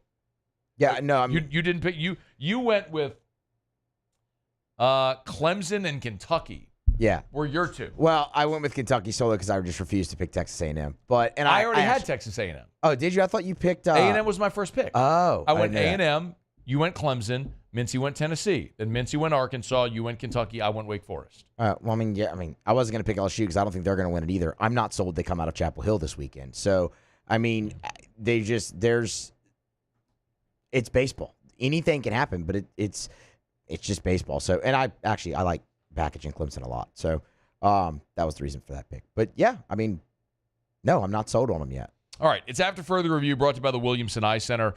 924-2020, 924-2020, or WilliamsonEye.com. Of course, Dr. Blake Williamson has done LASIK for so many LSU players, current and former, over the years. Warren Morris. Warren and I sat down with Dr. Blake and did a cool Q&A interview session. Actually, it was me, Dr. Blake, Warren Morris, and Devin White that all sat down. And when you think of like elite athletes with great moments in their careers, you think of Warren Morris, Devin White, Matt Moscona. They're all synonymous with each other. I kid, of course. But the thing we do all have in common is Dr. Blake Williamson did LASIK for all 3 of us. And whether you're an elite athlete or just a schmuck like me, and you want to ditch your contacts and glasses forever, Dr. Blake Williamson can make it happen. If it's good enough for Devin White told a story where he's like, I couldn't see the coaches signaling on the sideline when he's looking at defensive signals. So he got his LASIK so he could see the hand signals from the sideline from the coaches. Dr. Blake Williamson made it a reality. 924-2020, 924-2020, or WilliamsonEye.com. One other thing that's coming out of the SEC meetings real quick, and we'll break and get to Otter Locks. So Ross Dellinger has this report over at Yahoo.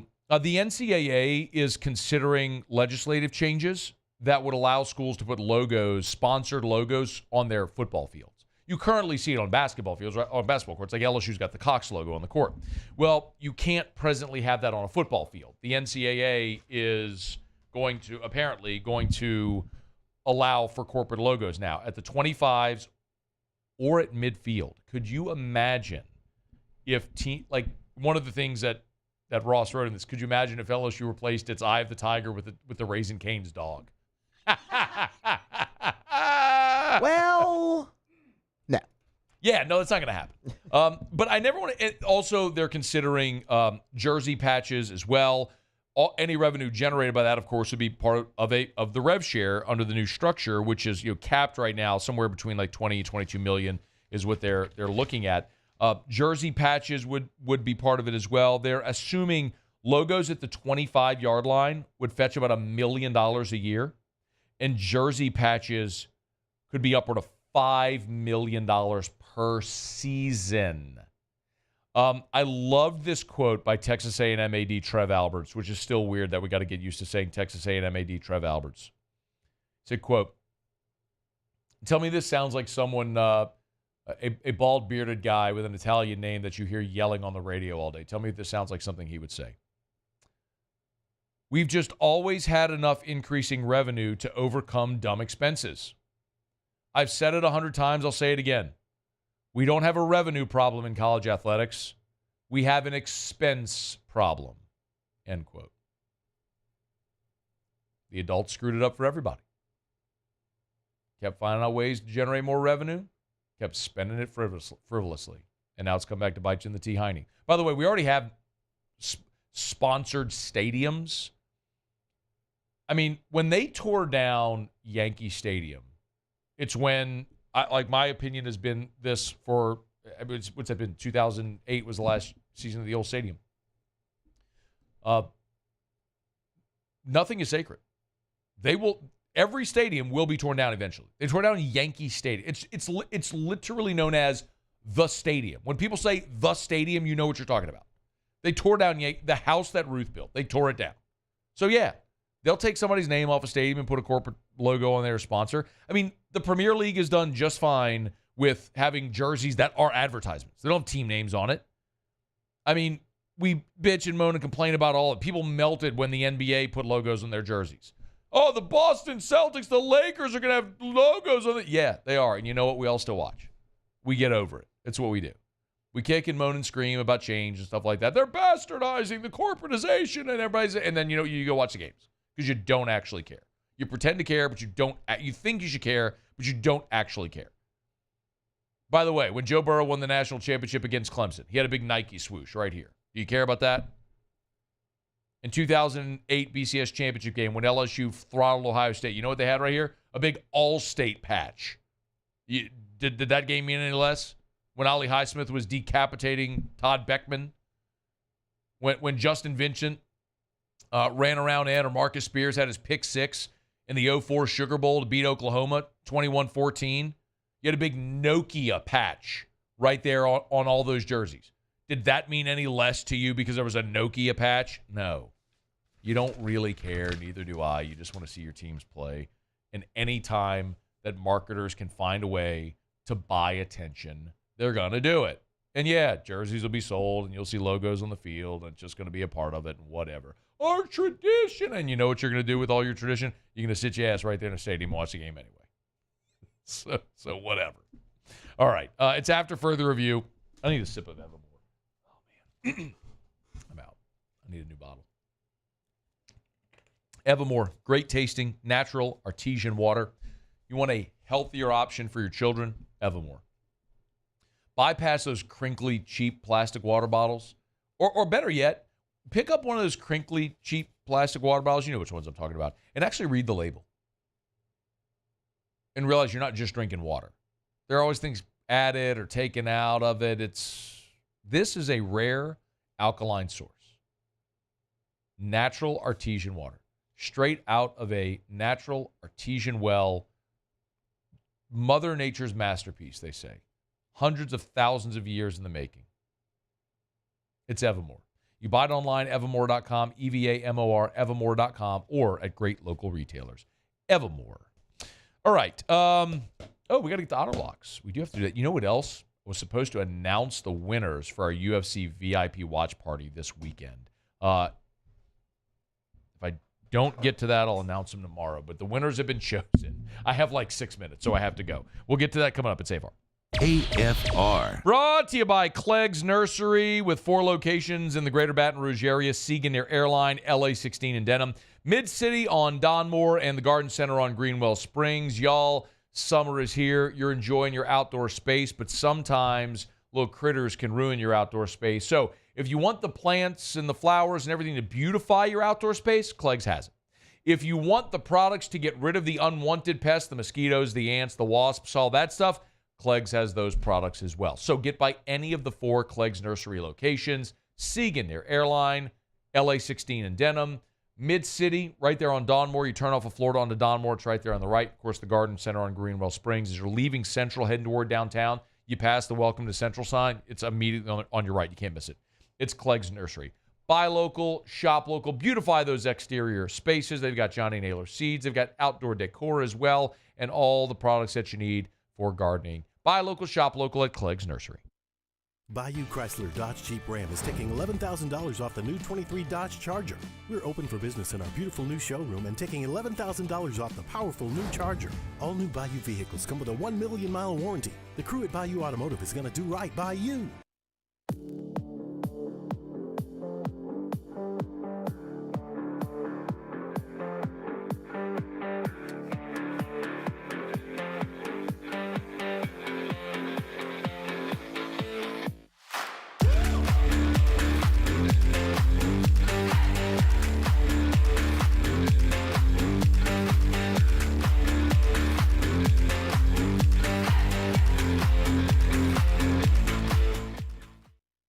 Electricity is all around us, and our families depend on it.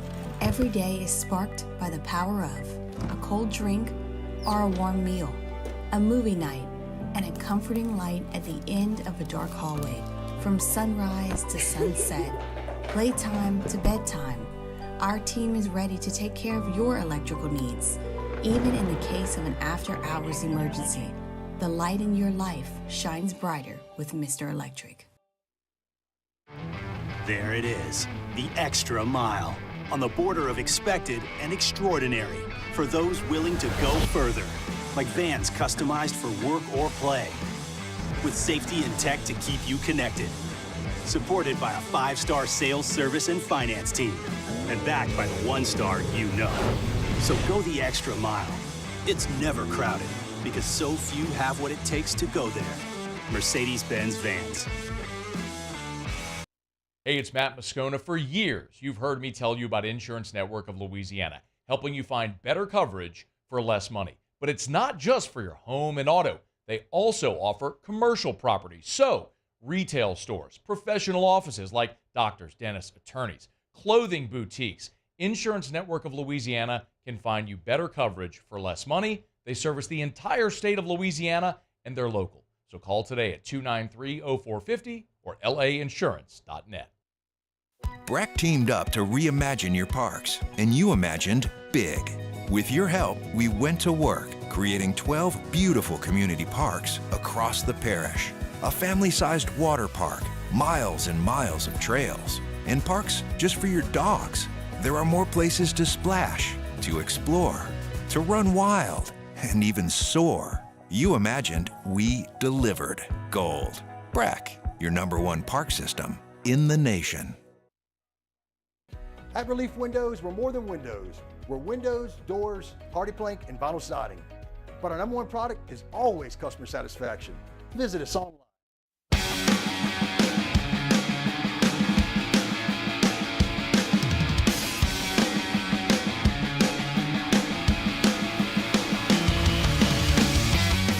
After further review with Matt Moscona.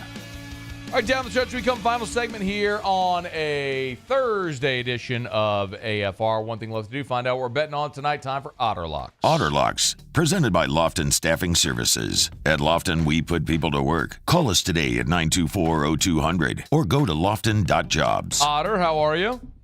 I'm doing good. Hold on. Take you off the speaker there. Doing good. How about you? I'm doing fantastic, man. Fired up for baseball tomorrow, and glad I'm a I'm a post game show. Man, I like me and Hanny like a lot of things going on tomorrow in the baseball show. Okay. We've got Georgia winning their regional, all of their favorite. We have maybe Indiana State against Kentucky winning that regional. Okay. A little bit of a shot, like plus $3. We're going to parlay the ones that we think are kind of a gift. Arkansas, Georgia. I like Florida State regional a lot. I think Alabama's kind of weak, and they got to pitch their their ace in the 2-3 game. I'm trying to think. Oklahoma State, I like that one as well. I think Florida doesn't belong in a regional, period.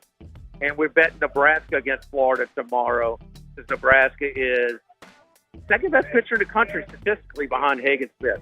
So he's going tomorrow against the Florida Gators. Let's go. You and I are going head-to-head. On Florida. Florida's going to win that game. You, Mincy, Muse, you're all on Nebraska. Okay. It's okay. We'll go head-to-head. We'll put a little side action on it. I mean, I don't care. I mean, depends. Come on, make it a bet. Make it a fun bet. I did dinner? make a bet. What do you want to do? Yeah, dinner's great. No. Dinner's great. Dinner. Yep, dinner. You know, I mean, so you were at Rufino's for Ethan's graduate. I'm ready to go to Drew. When we graduate, Drew, come on, baby. we got a hot minute for that. Like it a week. Come on, Drew. We got a hot minute, but you'll be invited. Okay. All right. Anything we're looking at tonight? The basketball, the mat. I want to, 6. I think it can go 6. I think it's a real chance. I mean, we're talking about the T-Wolves. The toughest game is left is game 6, and they're only going to be a 1.5-point underdog. They got a chance, but every game has come down to the, to the wire, and they're going to lay 1 5. minute remaining. I think that's too many points. Okay. So I'm taking Dallas plus the points tonight in that game. So like Detroit in bases, and we're going to go back to Washington again. Atlanta's trying to figure it out after losing Acuna. Hit for us last time. We're going to go back to them again. All right, so we got Dallas with the points, Detroit on the money line, and Washington on the money line. A couple of plus money underdogs there. All right, come on, Drew. Send me that announcement, baby. Come on, Drew. Come on, my dog. Come on, baby. We got a little time before it. All right, Otter, good luck. Tomorrow, Rufino's? Yes, indeed. Watching the baseball game. Come see us. Get on by and see Otter and Handy. Thank you, Otter. All right, bud. All right, we'll see you. That's going to do it for us here on this Thursday edition of AFR. The winners for our USC VIP watch party Saturday at Lopez will contact you individually, separately for the winners. We'll announce the names tomorrow on the show. Muse, Paulie, thanks. We'll see you tomorrow at 3. AFR. As we get on down the road, remind you about Pure Restoration, pure-restoration.com, pure-restoration.com. Kill mold, remove odor, Pure Restoration. It's a patented, non-toxic dry fog treatment. It's Pure Restoration. So it's super easy. You call or you go online. They'll give you a quote, what it'll cost to fog your home, your commercial building. Listen, it doesn't matter if it's a single-family residential property or one of the largest commercial buildings in the state. There's Pure Restoration fogged a 250,000 square foot building in the state, one of the largest buildings in the state, and so much in between. Churches, hospitals, schools, gyms, workout facilities, things like that. You want to get that sweat odor, that pet odor, that smoke odor out. Pure Restoration can do it with a simple dry fog treatment.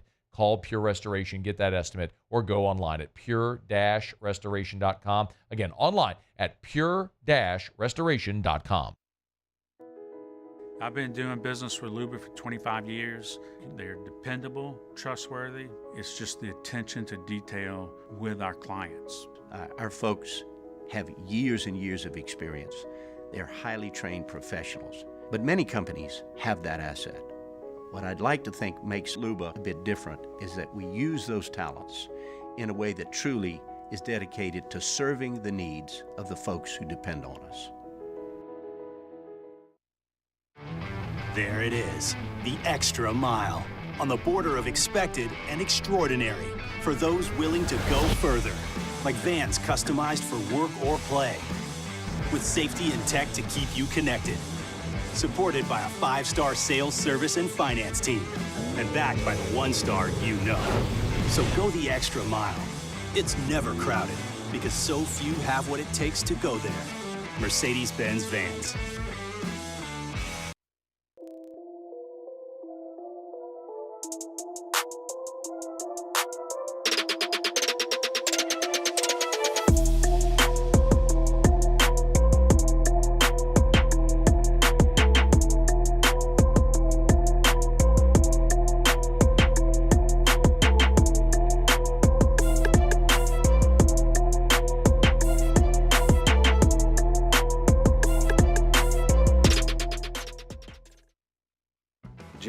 Benny Payne began Central Plumbing Company out of their driveway in Tanglewood subdivision.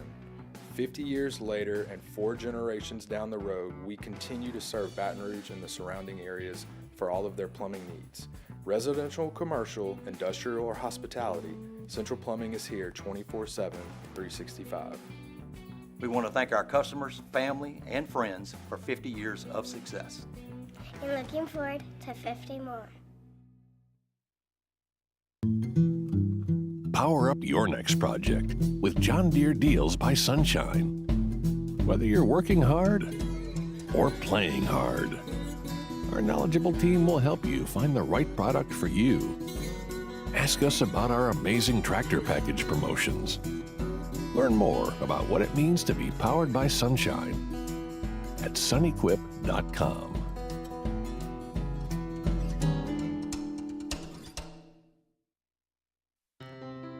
When it comes to ending cancer, we push forward, always working together for you. That's why our cancer experts at Ochsner have clinically integrated with MD Anderson Cancer Center. This means advanced cancer care, including access to life-saving clinical trials and integrating care to treat the whole you. Introducing Ochsner MD Anderson Cancer Center. Long live you.